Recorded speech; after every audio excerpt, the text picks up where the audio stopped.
Secret heart കോളേജിൽ തന്നെ first year economics ആണ് ഞാൻ പഠിക്കുന്നത്.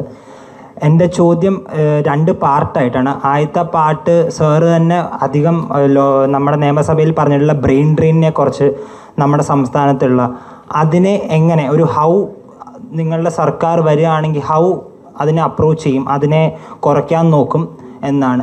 രണ്ടാമത് എനിക്ക് ചോദിക്കാനുള്ള ഈ ബ്രെയിൻ ഡ്രെയിൻ കുറച്ചാൽ നമ്മുടെ യുവജനങ്ങൾ ഇവിടെ സെറ്റിൽ ചെയ്യുമ്പോൾ മനസ്സിലുള്ളൊരു കാര്യം നമ്മുടെ ഇവിടെയുള്ള ക്ലൈമറ്റ് ചേഞ്ച് കാരണമുള്ള ഒരു ഓൺ എ റെഗുലർ ബേസിസുള്ള ക്ലൈമറ്റ് ഡിസാസ്റ്റേഴ്സാണ്. 2018 തൊട്ടുള്ള നമ്മുടെ ഫ്ലഡ് തൊട്ട് കഴിഞ്ഞ കൊല്ലം വയനാട് വരെ ഉള്ള ഇവിടെ സെറ്റിൽ ചെയ്യുന്ന ഓരോരുത്തരുടെയും മനസ്സിൽ നാളെ നമുക്ക് അങ്ങനത്തെ ഒരു അവസ്ഥ ഉണ്ടാവുമെന്നാണ്. അതിൻ്റെ ഒരു പ്രോആക്റ്റീവ് മെഷർ എന്തായിരിക്കും ഓൺ എ ലോങ് ടേം സാറിൻ്റെ സർക്കാർ വന്നാൽ എന്തായിരിക്കും എന്ന് അറിഞ്ഞാൽ കൊള്ളായിരുന്നു. വളരെ റെലവൻ്റ് ആയിട്ടുള്ള 2 ക്വസ്റ്റ്യനാണ്. ഒന്ന് ബ്രെയിൻ ഡ്രെയിനെ കുറിച്ചാണ്. ഞാൻ തന്നെ പറഞ്ഞത് ബ്രെയിൻ ഡ്രെയിൻ ഈ മൊമെൻറ്റത്തിലാണ് പോകുന്നതെങ്കിൽ വിത്തിൻ 5 years കേരളം ഒരു ഓൾഡ് ഏജ് ഹോമായി മാറും. അതൊരു നെറേറ്റീവാണ്. അത് തടയാൻ നമുക്ക് എന്താ ചെയ്യണത്? എന്താണ് നമ്മുടെ ഏറ്റവും പ്രധാനപ്പെട്ട പ്രശ്നം? ഞാൻ പഠിക്കുമ്പോൾ 90% മാർക്കുണ്ടെങ്കിൽ മാത്രം ഡിഗ്രി കോഴ്സുകളിൽ അഡ്മിഷൻ കിട്ടിയിരുന്ന പല കോഴ്സുകളിൽ ഇന്ന് കുട്ടികളില്ല. ഏറ്റവും പ്രധാനപ്പെട്ട സ്ഥാപനങ്ങളിൽ പോലും ഡിഗ്രി കോഴ്സിലും PG കോഴ്സിലും കുട്ടികളില്ല. ഔട്ട്ഡേറ്റഡ് കോഴ്സുകളാണ് ഏറ്റവും ഒരു പ്രധാനപ്പെട്ട കാര്യം. ലോകം വലിയ നോളജ് എക്സ്പ്ലോഷൻ നടക്കുന്ന കാലമാണ്. പണ്ടും അറിവുകളും കാര്യങ്ങളൊക്കെ ഉണ്ടായിരുന്നെങ്കിലും ആ അറിവുകളൊക്കെ വരുന്നതിൻ്റെ സ്പീഡ് ഭയങ്കരമായിട്ട് കൂടുതലാണ്. പെട്ടെന്ന് മാറ്റങ്ങൾ ഉണ്ടാവുകയാണ്. ലോകത്ത് തൊഴിലിൻ്റെ സ്വഭാവം വേഗതയിൽ വർദ്ധിക്കുക. Nature of job. പണ്ട് കമ്പ്യൂട്ടർ വന്നപ്പോഴാണ് ഒരു വലിയ ചേഞ്ച് ഉണ്ടായത്. ഇപ്പം അങ്ങനെയല്ല. ഇപ്പോൾ എവറി ഇയർ എന്ന് വേണമെങ്കിൽ വിശേഷിപ്പിക്കുക, അല്ലെങ്കിൽ എവറി 5 years വലിയ റാഡിക്കൽ ചേഞ്ചാണ് തൊഴിലിൻ്റെ സ്വഭാവത്തിലുണ്ടാകുന്നത്. ഇന്നുള്ള തൊഴിൽ നാളെ ഉണ്ടാവുന്നില്ല, ക്ലോസ് ചെയ്യപ്പെടുകയാണ്. പക്ഷെ വേറെ സ്ഥലത്ത് ഓപ്പൺ ചെയ്യപ്പെടുന്നുണ്ട്. അപ്പം നമുക്കൊരു വലിയ പക്ക മെക്കാനിസം വേണം. എന്താണ്? ഗ്ലോബൽ ജോബ് മാർക്കറ്റ് നമ്മൾ ഒബ്സർവ് ചെയ്തുകൊണ്ടിരിക്കണം. അതിന് കറസ്പോണ്ടിങ് ആയിട്ടുള്ള കോഴ്സുകൾ നമ്മൾ ഇൻട്രൊഡ്യൂസ് ചെയ്തുകൊണ്ടിരിക്കണം. കരിക്കുലം ചേഞ്ച് ചെയ്തുകൊണ്ടിരിക്കണം. മാറ്റത്തിന് വിധേയമായിക്കൊണ്ടേയിരിക്കണം. പിന്നെ സ്കില്ലുള്ളവരാണ് ജോലി ചെയ്യുന്നത് പല സ്ഥലത്തും. അവരെ റീസ്കിൽ ചെയ്യണം നമ്മൾ. അവരുടെ അത് പോരായിരിക്കും. അപ്പോൾ റീസ്കിൽ ചെയ്യണം, റീഓറിയൻറ്റേഷൻ നടത്തണം പലതിലും. അപ്പം ലോകം മാറുന്നതനുസരിച്ച് ആ മാറ്റത്തിൻ്റെ സ്വഭാവം പഠിച്ച് അതിന് കറസ്പോണ്ടിങ് ആയിട്ടുള്ള കരിക്കുലം ചേഞ്ചസ് വരുത്തണം. ഇപ്പോൾ സാമ്പത്തിക രംഗത്ത് എങ്ങനെയാണ്? സാമ്പത്തിക രംഗത്ത് പണ്ട് ഒരുപാട് വലിയ ഇപ്പോൾ കുറേ നാൾ ഇൻഫ്ലേഷൻ ആണെങ്കിൽ പിന്നെ കുറേ നാൾ ലിക്വിഡിറ്റി ക്രഞ്ചായിരുന്നു. ഇപ്പം അങ്ങനെയല്ല. ഇപ്പോൾ ചിലപ്പോൾ 3 മാസം ഇൻഫ്ലേഷൻ ആയിരിക്കും. ഇൻഫ്ലേഷൻ റെഡിയാക്കി വരുമ്പോൾ ലിക്വിഡിറ്റി ക്രഞ്ചാവും. രണ്ടും ഓപ്പോസിറ്റാണ്. അപ്പോൾ ഒരു ഇൻ്റർവെൻഷൻ ഉണ്ട്, നമ്മൾ ഫിനാൻഷ്യൽ ഇൻ്റർവെൻഷൻ, റിസർവ് ബാങ്കിൻ്റെ, ബാങ്കുകളുടെ. അതുപോലെയാണ് ഗ്ലോബൽ ജോബ് മാർക്കറ്റ്. കീനായിട്ട് വാച്ച് ചെയ്തിട്ട് ചെയ്യണം. ഒരു പാർട്ടി ആയാലും. രണ്ടാമത്തെ പാർട്ട് ഈ ജോലിയും കൂടി വേണം. നമ്മുടെ കോഴ്സുകൾ ഉണ്ടായാൽ പോലെ നല്ല കോഴ്സുകൾ കൊണ്ടുവന്നു കഴിഞ്ഞാൽ നമുക്കുള്ള ഒരു ഇതെന്ന് വെച്ച് കഴിഞ്ഞാൽ എഡ്യൂക്കേഷൻ്റെ ഡെസ്റ്റിനേഷൻ പോയിൻ്റാക്കി നമുക്ക് കേരളത്തെ മാറ്റാൻ പറ്റും. 2 കാര്യത്തിൽ കേരളത്തെ ലോകത്തിൽ നിന്ന് ആളുകൾ പഠിക്കാൻ വരികയും ചികിത്സിക്കാൻ വരികയും ചെയ്യുന്ന എഡ്യൂക്കേഷൻ്റെയും ഹെൽത്തിൻ്റെയും ഡെസ്റ്റിനേഷൻ പോയിൻ്റാക്കി കേരളത്തെ നമുക്ക് മാറ്റാൻ പറ്റും. അതിനുള്ള സാധ്യതകളാണ് നമ്മൾ പ്രൊജക്റ്റ് ചെയ്യുന്ന 2 കാര്യം. സെക്കൻഡ് പാർട്ട് പറഞ്ഞത് ക്ലൈമറ്റ് ചേഞ്ചിനെ പറ്റിയാണ്. ക്ലൈമറ്റ് ചേഞ്ച് ഇപ്പോൾ intergovernmental panel on climate change IPCC 195 രാജ്യങ്ങളുടെ സമിതിയാണ്. അവരുടെ ഒരു ക്ലൈമറ്റ് ചേഞ്ചിനെ കുറിച്ചുള്ള റിപ്പോർട്ടും അതുമേലെ നാസ അനാലിസിസും ഉണ്ട്. ഞാൻ വളരെ അഭിമാനത്തോടു കൂടി പറയുന്നത് ലോകത്ത് ആ IPCC റിപ്പോർട്ടും നാസ അനാലിസിസും ചർച്ച ചെയ്ത ഏക ലെജിസ്ലേച്ചർ കേരള ലെജിസ്ലേച്ചർ. ഒരു പാർലമെൻറ്റിൽ പോലും ലോകത്തെങ്ങും കൊണ്ടുവന്നിട്ടില്ല. ഞങ്ങളാണ് കൊണ്ടുവന്നത്, പ്രതിപക്ഷമാണ് കൊണ്ടുവരാൻ കാര്യം കേരളം ഇത്തിരി വൾണറബിൾ ആയിട്ടുള്ളൊരു പൊസിഷനുണ്ട്. അപ്പം അതിനെ നമ്മൾ എങ്ങനെ നേരിടും? ഇനിയുള്ള എല്ലാ ഡെവലപ്മെൻറ്റ് പ്രോജക്റ്റും ഒരു ഘടകം, കമ്പോണൻ്റ് എന്ന് പറയുന്നത് ക്ലൈമറ്റ് ചേഞ്ച് ആയിരിക്കണം. ക്ലൈമറ്റ് ചേഞ്ച് കൂടി പരിഗണിച്ചുകൊണ്ട് എൻവയോൺമെൻറ്റ് ഇമ്പാക്റ്റ് അസസ്മെൻറ്റ് നടത്താതെ ഒരു കെട്ടിടം പോലും പണിയാൻ പാടില്ല. വീട് വെക്കണമല്ല ഞാൻ പറഞ്ഞത്. വലിയ ബിൽഡിങ്സ്, വലിയ സ്ട്രക്ചേഴ്സ്. ഇപ്പോൾ വലിയ റെയിലൊക്കെ പറഞ്ഞില്ലേ നേരത്തെ, 30 അടി ഉയരത്തിൽ എംബാങ്ക്മെൻറ്റ് 300 കിലോമീറ്റർ ദൂരത്തിൽ കെട്ടി റെയിൽ കൊണ്ടുവന്ന കേരളം സ്ലോപ്പാണ്. കേരളത്തിൻ്റെ ഒരു ജോഗ്രഫിക്കൽ സിറ്റുവേഷൻ നമ്മൾ അറിയണം. നദികളിൽ നിന്ന് വെള്ളം ഒഴുകി കടലിൽ പതിക്കുന്ന സ്ഥലമാണ്. മഴ പെയ്താൽ ഒഴുകി കടലിൽ പോകുന്ന സ്ഥലമാണ്. സ്ലോപ്പാണ് കേരളം. അപ്പോൾ അത് ആ ക്ലൈമറ്റ് ചേഞ്ചിൻ്റെ ഭാഗമായിട്ടുള്ള ഡിസാസ്റ്റേഴ്സിന് സാധ്യതയുള്ള ഒരു സ്ഥലത്ത് അതുകൂടി കണക്കാക്കിക്കൊണ്ട് അതിനെ കൗണ്ടർ ചെയ്യാൻ വേണ്ടിയിട്ടുള്ള വേറെ മെഷേഴ്സ് വേണം. നമുക്ക് ആളുകളെ വിവരം അറിയിക്കാനും സാധ്യതകളെക്കുറിച്ച് നേരത്തെ അറിയിക്കാനും ക്ലൈമറ്റ് പ്രഡിക്ഷൻസ് ഉൾപ്പെടെയുള്ള സംവിധാനങ്ങളൊക്കെ കുറേ കൂടെ മോഡേണൈസ് ചെയ്ത് ചെയ്യണം.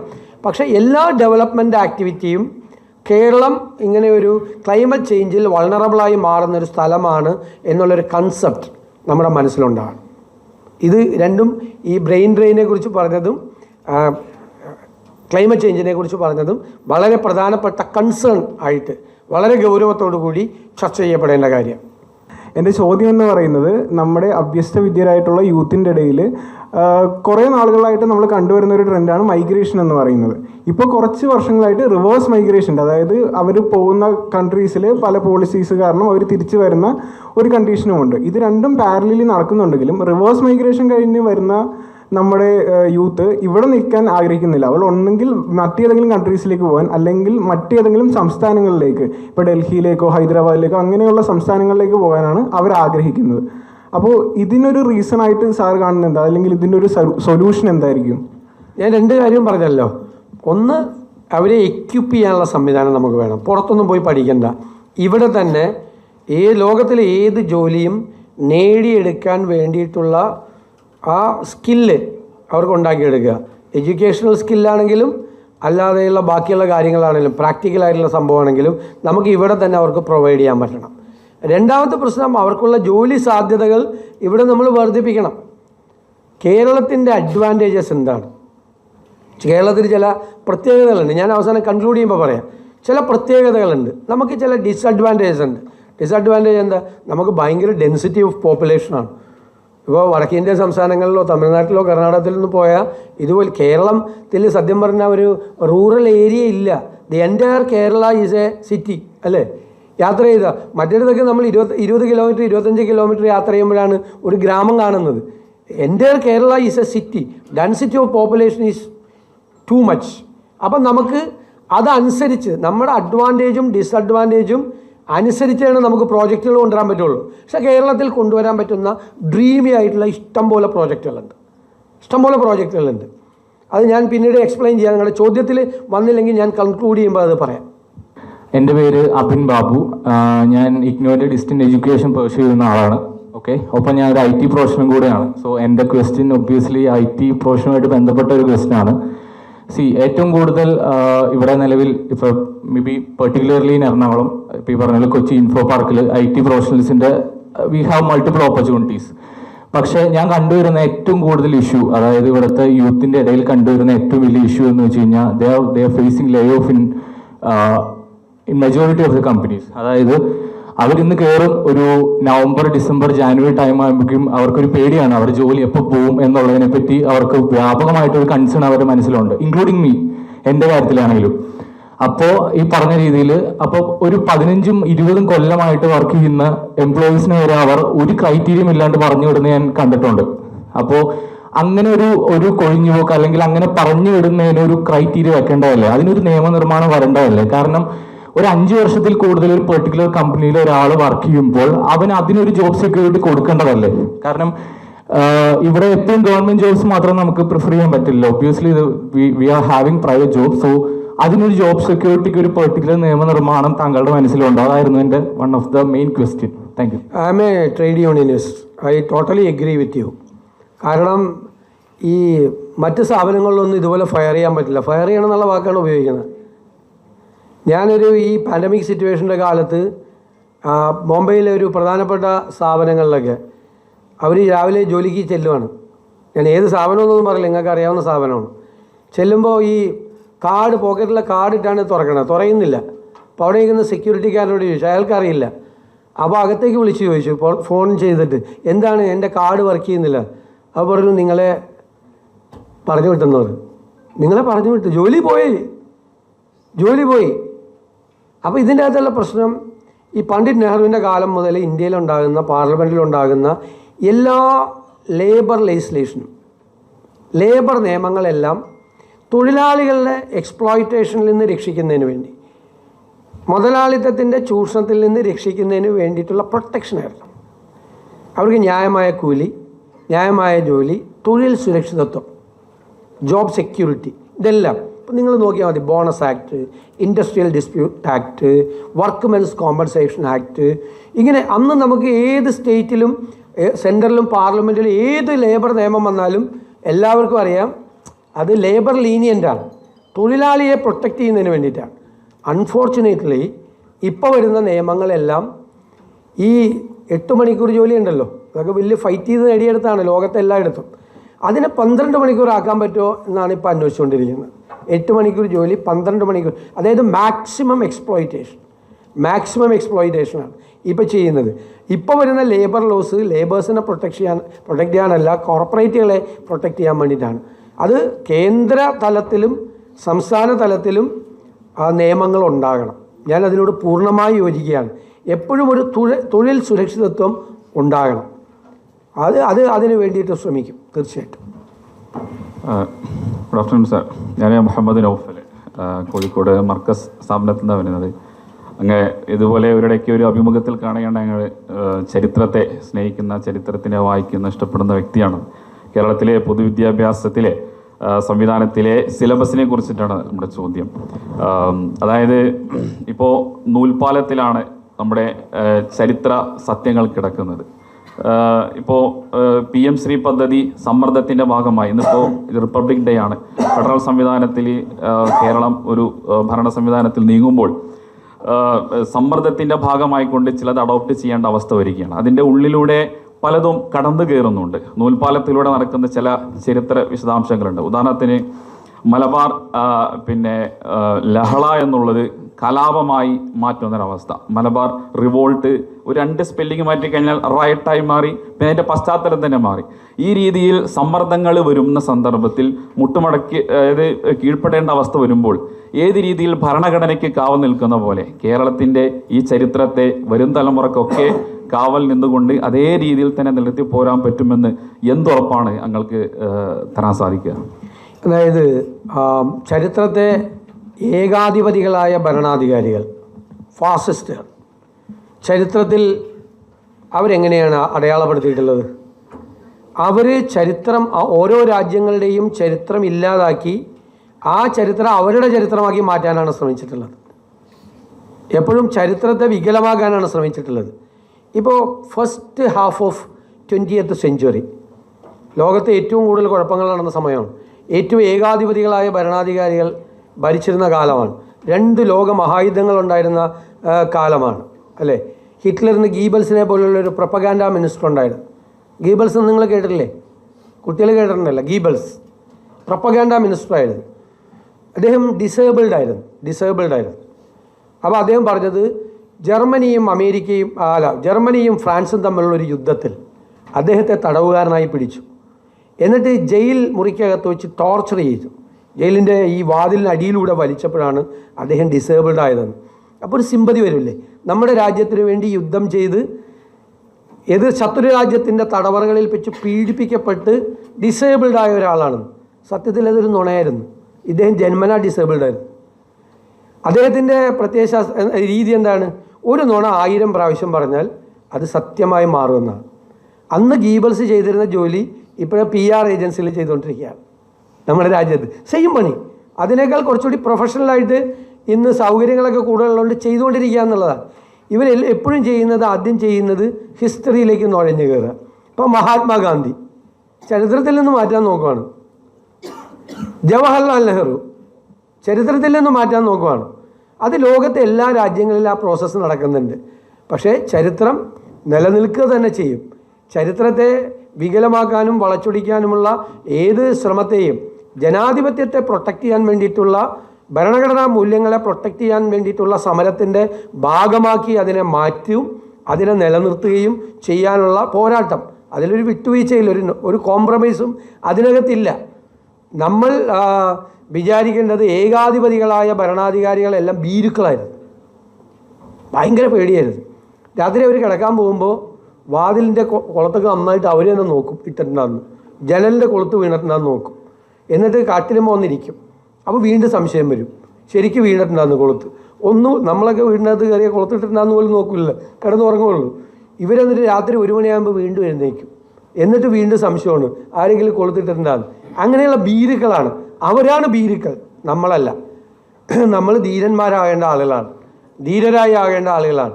നമുക്ക് ഈ അടിസ്ഥാനപരമായ മൂല്യങ്ങളെ പ്രൊട്ടക്റ്റ് ചെയ്യാൻ ബാധ്യതപ്പെട്ടവരാണ് നമ്മളത് പ്രൊട്ടക്റ്റ് ചെയ്യുക തന്നെ ചെയ്യും, നോ ഡൗട്ട്. നമസ്കാരം സാർ, എൻ്റെ പേര് എൽസ. ഞാൻ സെൻറ്റ് ജോസഫ്സ് കോളേജിലെ കമ്മ്യൂണിക്കേറ്റീവ് ഇംഗ്ലീഷ് ഡിപ്പാർട്ട്മെൻറ്റിലെ ജേർണലിസം വിദ്യാർത്ഥിയാണ്. എൻ്റെ ചോദ്യം എന്താണെന്ന് വെച്ചാൽ, ഇന്നത്തെ കേരളത്തിലെ ഗവൺമെൻറ് ഹോസ്പിറ്റൽസിൻ്റെ അവസ്ഥ വളരെ ദയനീയമാണ്. അതായത് ഇന്നാൾ തന്നെ നമ്മൾ കണ്ടു ഒരു വ്യക്തിക്ക് ചികിത്സ വൈകിപ്പോയ കാര്യം, അതുപോലെ തന്നെ ഇഞ്ചെക്ഷൻസ് മാറിക്കുത്തുന്നു, അങ്ങനെ പല സാഹചര്യങ്ങളുണ്ടായിട്ടുണ്ട്. സോ അതിനൊക്കെ എതിരായിട്ട് താങ്കളുടെ പാർട്ടി പവറിലേക്ക് വരുമ്പോൾ എന്താണ് ചെയ്യാൻ കഴിയുക? Very good question. ഞാൻ തന്നെ ഒരു നെറേറ്റീവ് ഉണ്ടാക്കി, health Kerala is in ventilator. അതാണ് എൻ്റെ നെറേറ്റീവ്. ആരോഗ്യരംഗത്ത് ഏറ്റവും നേട്ടങ്ങളുണ്ടാക്കിയ ഒരു സംസ്ഥാനമാണ് കേരളം, ആരോഗ്യ വിദ്യാഭ്യാസ രംഗത്ത്. മിഷണറിമാരുടെ കാലം മുതലുള്ള രാജഭരണകാലത്ത്, ജനാധിപത്യ ഭരണകാലത്ത് അതെല്ലാം നന്നായി മാറി മാറി വന്ന എല്ലാ ഗവൺമെൻറ്റുകളും കൂടുതൽ അലോക്കേഷൻ കൊടുത്ത് നന്നായി കൊണ്ടുവന്നിരുന്നതാണ്. പക്ഷേ ദൗർഭാഗ്യവശാൽ ഇന്ന് ഒരുപാട് പ്രശ്നങ്ങൾ പൊതു ആരോഗ്യ മേഖലയിലുണ്ട്. ഇത് ഞാൻ പറയുക മാത്രമല്ല ചെയ്തത്, health Kerala is in ventilator എന്ന് പറഞ്ഞിട്ട് കയ്യും കെട്ടിച്ചിരിക്കുകയല്ല ചെയ്തത്. ഞങ്ങൾ തിരുവനന്തപുരത്ത് ഒരു ഹെൽത്ത് കോൺക്ലേവ് നടത്തി. രാജ്യത്തെയും വിദേശത്തുമുള്ള ഡോക്ടർമാരെല്ലാം പങ്കെടുപ്പിച്ചുകൊണ്ട് കേരളം നേരിടുന്ന പ്രശ്നങ്ങൾ, ഒരുപാട് പ്രശ്നങ്ങളുണ്ട്. ഒന്ന്, ഈ പ്രോപ്പറായിട്ടുള്ള ഹെൽത്ത് ഡേറ്റ ഇല്ല നമുക്ക്. 2, നമ്മുടെ ഇൻഫ്രാസ്ട്രക്ചർ വളരെ മോശമാണ്. നമുക്ക് ലാക്ക് ഓഫ് സ്റ്റാഫ്, ഡോക്ടേഴ്സിൻ്റെയും നേഴ്സിൻ്റെയും എക്സ്പേർട്സിൻ്റെയൊക്കെ കുഴപ്പമുണ്ട്. പിന്നെ നമുക്ക് ലോകത്തുള്ള എല്ലാ ഈ സാംക്രമിക രോഗങ്ങളും കേരളത്തിലുണ്ട്.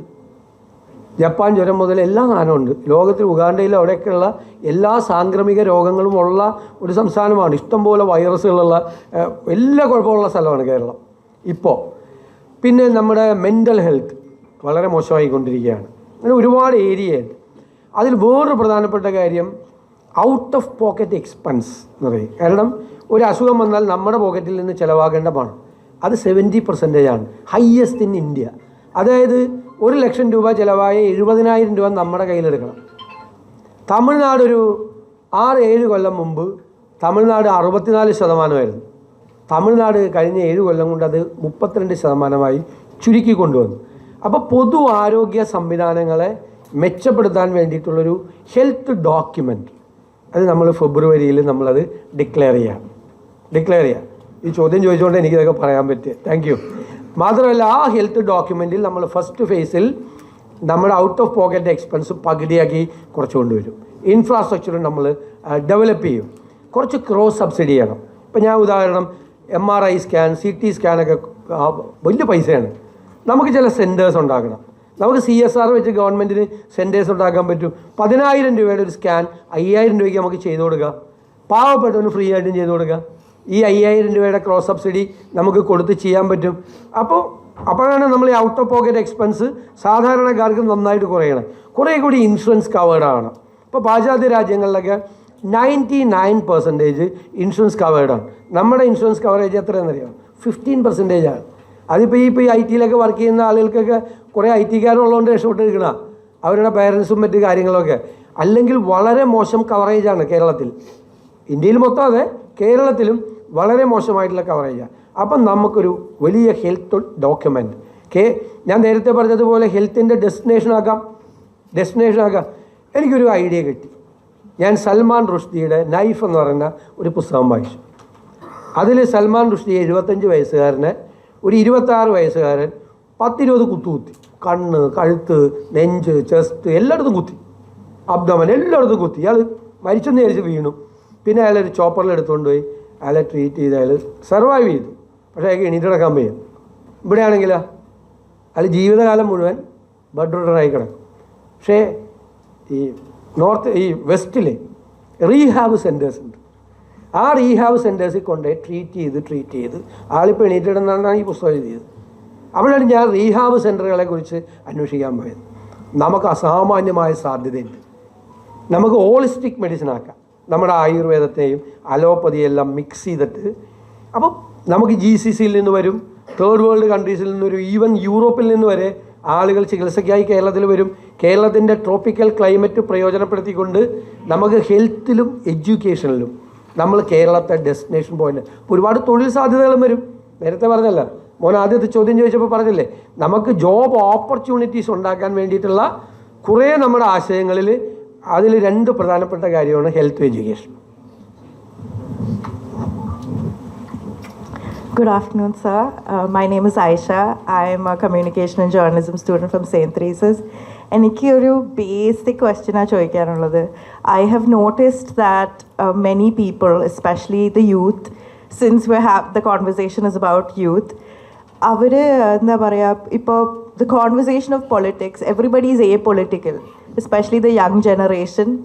What are your thoughts about it, and what will you do to empower them, educate them to sort of understand the politics and the situations and the war and everything that's happening ഇപ്പോഴത്തെ ഒരു സ്റ്റേറ്റിൽ? That's my question. ഞാനങ്ങനെ നമ്മുടെ ഇപ്പോഴത്തെ യുവത്വത്തെക്കുറിച്ച് അങ്ങനെ നിരാശനായിട്ടുള്ള ഒരാളല്ല. ചിലപ്പോൾ ഞങ്ങളുടെ ജനറേഷനിൽ എന്തെങ്കിലും വ്യത്യാസം ഉണ്ടാകും അവർക്ക്. ഞാൻ ആ ജനറേഷൻ ഗ്യാപ്പ് ഫില്ല് ചെയ്യാൻ വേണ്ടി ഭയങ്കര ശ്രമിക്കുന്ന ആളാണ്. നിങ്ങൾ ഉപയോഗിക്കുന്ന വൊക്കാബുലറിയൊക്കെ പഠിച്ചുകൊണ്ടിരിക്കുക. ഞാനൊരു കോളേജ് ചെന്ന് യൂണിയൻ ഉദ്ഘാടനത്തിന്, പണ്ട് ഞങ്ങളിവിടെ എത്രയോ ഉദ്ഘാടനം നടത്തിയിട്ടുള്ളതാണ്. അപ്പോൾ ആർക്കും ഒരു അനക്കമില്ല, ഇങ്ങനെ ഇരിക്കുകയാണ് എല്ലാവരും, അങ്ങോട്ടും ഇങ്ങോട്ടൊക്കെ വർത്താനമൊക്കെ പറയും. എനിക്ക് ഭയങ്കര വിഷമമായി. അപ്പോൾ ഞാൻ പെട്ടെന്ന് പറഞ്ഞു, എന്തൊരു വൈബാണിതെന്ന്. ഒരു വൈബും ഉണ്ടായില്ല ശരിക്കും, ഞാൻ വെറുതെ പറഞ്ഞ. അപ്പോഴേക്കും എല്ലാവരും നേരെ ചെയ്തു. കാരണം എന്താ, അവരുടെ ഒരു വൊക്കാബുലറിയാണ് വൈബെന്ന് പറയുന്നത്. അപ്പോൾ എനിക്ക് മനസ്സിലായി. ഞാൻ പിന്നെ അതിൻ്റെ ഇടയിൽ 2-3 നിങ്ങളുടെ ന്യൂ ജെൻ സാധനം ഈ വൊക്കാബുലറിയൊക്കെ ഇടയ്ക്കിടയ്ക്ക് ഇങ്ങനെ വിട്ടു നോക്കി. അപ്പോൾ എല്ലാം ഉഷാറിയാണ്ട് ഞാൻ എനിക്ക് പറയാനുള്ള മെസ്സേജ് പറഞ്ഞിട്ട് പോകും. അപ്പോൾ അത് ഒരു കമ്മ്യൂണിക്കേഷൻ്റെ ഒരു പ്രശ്നമുണ്ട്. പിന്നെ ഒരു കാലത്തിൻ്റെ ഒരു പ്രശ്നമുണ്ട്. ഇപ്പം ഞാൻ എപ്പോഴും പറയും, 70കളുടെ തുടക്കത്തിൽ ഞങ്ങളൊക്കെ ഞാനൊക്കെ ചെറിയ ക്ലാസ്സിലാണ്. ഞാനൊക്കെ വലുതായ പിന്നെ കുറച്ചുകൂടി ഒരു 10 കൊല്ലവും കൂടി കഴിഞ്ഞ പിന്നെ മനസ്സിലായത്, വിയറ്റ്നാം വാർ ഉണ്ടായിരുന്നു. വിയറ്റ്നാം വാർ, അതിൽ വിയറ്റ്നാമിൽ കൊണ്ടുപോയിട്ട് അമേരിക്ക നാപ്പാം ബോംബിടും. നാപ്പാം ബോംബെന്ന് പറഞ്ഞാൽ തീയാണ്. ഈ തീ ഇങ്ങനെ വരുമ്പോൾ ഒരു കുഞ്ഞ് ഓടിപ്പോകുന്നൊരു പടമുണ്ട്. ഒരു പെൺകുട്ടി ഓടി, നിങ്ങളെല്ലാം കണ്ടാണ് ഇല്ലേ, പുലിസർ പ്രൈസൊക്കെ കിട്ടിയ സമ്മാനമാണ്. ഈ തീ ഇങ്ങനെ പുറകെ വരിക, പേടിച്ച് ഓടുന്നതാണ്, ബോംബിട്ടിട്ട്. കുഞ്ഞാണ് ആ കുട്ടി, ഇപ്പോൾ വലുതായി, ഇപ്പോൾ വലിയ മീഡിയയിലൊക്കെ വരുന്നതാണ്. ആ ചിത്രം ഉണ്ടാക്കിയ ഒരു ഇമ്പാക്റ്റ് ഉണ്ട് ലോകം മുഴുവൻ. അമേരിക്കയിൽ വരെ യുദ്ധത്തിനെതിരായി വലിയ പ്രകടനങ്ങൾ നടന്നു, വാറിനെതിരായിട്ട് വലിയ ഇഷ്യൂസ് ഉണ്ടായി, ലോകം മുഴുവൻ ഭയങ്കര പ്രതിഷേധം ഉണ്ടായി. അമേരിക്കയുടെ വിയറ്റ്നാമിലെ അവരുടെ ആ ഇൻവേഷനെ കുറിച്ചൊക്കെയുള്ള വലിയ പ്രതിഷേധം ലോകത്തെല്ലാം എടുത്ത്, കേരളത്തിൽ ഉൾപ്പെടെ ആ സമയത്ത് വലിയ പ്രതിഷേധ പ്രകടനം. ഒരു ഇമ്പാക്റ്റാണ്. ഒരു വലിയ ഫോട്ടോഗ്രാഫറാണ് ആ പടം എടുത്തത്, അയാൾക്കാണ് പുലിസർ പ്രൈസ് കിട്ടിയത്. ഉണ്ടായി. ഇപ്പോഴുണ്ടല്ലോ ഈ ഗാസയിൽ എന്തോരം കുഞ്ഞുങ്ങളെ കൊന്നു, വെടിവെച്ച് കൊല്ലണതിൻ്റെ ചിത്രങ്ങൾ വന്നു. ഒരു വികാരമില്ല ഒരിടത്തും. ഐ ഫീൽ നത്തിങ്, എനിക്കൊന്നും തോന്നുന്നില്ല എന്നുള്ളൊരു ഇതിലേക്ക് ചെറുപ്പക്കാർ മാത്രമല്ല, ചെറുപ്പക്കാരാണ് ആദ്യം ഫീൽ ചെയ്യേണ്ടത്. ഒരു വല്ലാത്തൊരു കാലത്താണ് നമ്മൾ ജീവിക്കുന്നത്. എന്നെ വലിയ പ്രയാസം. ഞാൻ ഇത് രണ്ടും തമ്മിൽ കമ്പയർ ചെയ്തപ്പോൾ എനിക്കൊന്നുമില്ല, അത് വേറെ എവിടെ രാജ്യത്ത് ആരെയോ സംഭവിക്കുന്നതാണെന്നുള്ളതാണ് അല്ലേ. പണ്ടൊരു യുദ്ധം നടന്ന ഒരു സ്ഥലത്ത് നടന്ന ഞങ്ങളൊക്കെ ജനറേഷൻ വരുമ്പോൾ ഒരു ഇതുണ്ടായിരുന്നു, ടെൻഷൻ. ഇതിപ്പോൾ എല്ലാ ജനറേഷൻ്റെ സ്ഥിതി ഇത് തന്നെയാണ്. പിന്നെ ഒരു പോളിറ്റിക്സിൽ നിന്ന് അവരൊരു ഡിസ്റ്റൻറ്റ് ചെയ്യുന്നു. അത് ഞങ്ങളെല്ലാം ഉത്തരവാദികളാണ്. കാരണം നിങ്ങൾക്ക് താല്പര്യമുള്ള കാര്യങ്ങൾ ഞങ്ങൾ സംസാരിക്കുന്നില്ല. ഞങ്ങൾ രാഷ്ട്രീയാധിപ്രസരം മൂത്ത് ഡെയിലി ഞങ്ങൾ നടത്തുന്ന ഡിബേറ്റിൽ നിങ്ങൾക്കൊരു താല്പര്യമില്ല. അത് നിങ്ങളുടെ കുഴപ്പമല്ല, ഞങ്ങളുടെ കുഴപ്പമാണ്. ഞാനത് എഗ്രി ചെയ്യുന്നു. എനിക്കതിനകത്ത് വലിയ വിഷമവും കുറ്റബോധമുള്ള ഒരാളാണ്. സബ്ജക്റ്റ് മാറ്റിക്കൊണ്ടുപോയി ചെയ്യണത്. ഡെമോക്രസിയുടെ മഹത്വം എന്താ? അത് ഡിസ്കോഴ്സാണ്, അത് ഡിബേറ്റാണ്. ഇങ്ങനെ നമ്മൾ വാദപ്രതിവാദങ്ങൾ നടത്തി എപ്പോഴും വാദിച്ചുകൊണ്ടിരിക്കണമെന്നല്ല, അത് ഒരു ഔട്ട്കം ഉണ്ടാവണം ആ ഡിബേറ്റിൽ, ഡിസ്കോഴ്സിൽ. ആ ഔട്ട്കം എന്ന് പറയുന്നത് ഒരു ക്വാളിറ്റേറ്റീവ് ചേഞ്ചിന് വേണ്ടിയിട്ട് സാധാരണക്കാരായ ആളുകൾക്ക് ഗുണം കിട്ടുന്ന രീതിയിൽ അവരുടെ ജീവിതത്തിൽ മാറ്റമുണ്ടാകുന്ന തരത്തിലേക്ക് അതിനെ കൊണ്ടുപോകാൻ പറ്റും. ആ ഡിസ്കോഴ്സിലേക്ക് നമ്മൾ കൊണ്ടുപോകണം. അതുകൊണ്ടാണ് ചെറുപ്പക്കാർ അതിൽ നിന്ന് തീർച്ചയായിട്ടും അകന്നു പോകുന്നത്. എനിക്ക് തരാനുള്ള മെസ്സേജ്, നിങ്ങൾ പൊളിറ്റിക്കൽ ആകണം എന്നാണ്. That doesn't mean that you have to enrol into a political party. നിങ്ങൾക്കൊരു രാഷ്ട്രീയ പാർട്ടിയിൽ, ഞാനത് പറയണത് ശരിയല്ല, ഞാൻ എൻ്റെ പാർട്ടിയിൽ അംഗമാവാൻ പറയേണ്ട ആളാണ്. പക്ഷെ നിങ്ങൾക്കൊരു രാഷ്ട്രീയ പാർട്ടിയിൽ അംഗമാകാതെയും നിങ്ങൾക്ക് പൊളിറ്റിക്കലാവാം. രാഷ്ട്രീയ പാർട്ടിയിൽ അംഗമായ എല്ലാവരും പൊളിറ്റിക്കലാണെന്ന് ഞാൻ സമ്മതിക്കില്ല. അല്ലാതെ ആവാം. എങ്ങനെ പൊളിറ്റിക്കലാവണം? ഇന്ത്യയുടെ ഒരു പശ്ചാത്തലത്തിൽ നമ്മൾ ഡെമോക്രാറ്റിക് ആവുക, നമ്മുടെ ഒരു ജനാധിപത്യ ബോധ്യം നമ്മുടെ മനസ്സിലുണ്ടാവുക. 1. 2, നമ്മൾ ഏത് പ്രൊഫഷനിൽ വർക്ക് ചെയ്ത് കഴിഞ്ഞാലും ഏറ്റവും വീക്കായിട്ടുള്ള ആളുകളെ കാണുമ്പോൾ, സൈഡ് ലൈൻഡ് ആയിട്ടുള്ള ആളുകളെ കാണുമ്പോൾ, ദുർബലരായ മനുഷ്യരെ കാണുമ്പോൾ നമുക്കൊരു ഫീൽ ഉണ്ടാവണം. അവന് നമുക്ക് എങ്ങനെ സഹായിക്കാൻ പറ്റും, എന്ത് ചെയ്തു കൊടുക്കാൻ പറ്റും, എങ്ങനെ അവനെ ചേർത്ത് നിർത്താൻ പറ്റും എന്നുള്ള ഫീലിംഗ് ഉണ്ടാവണം.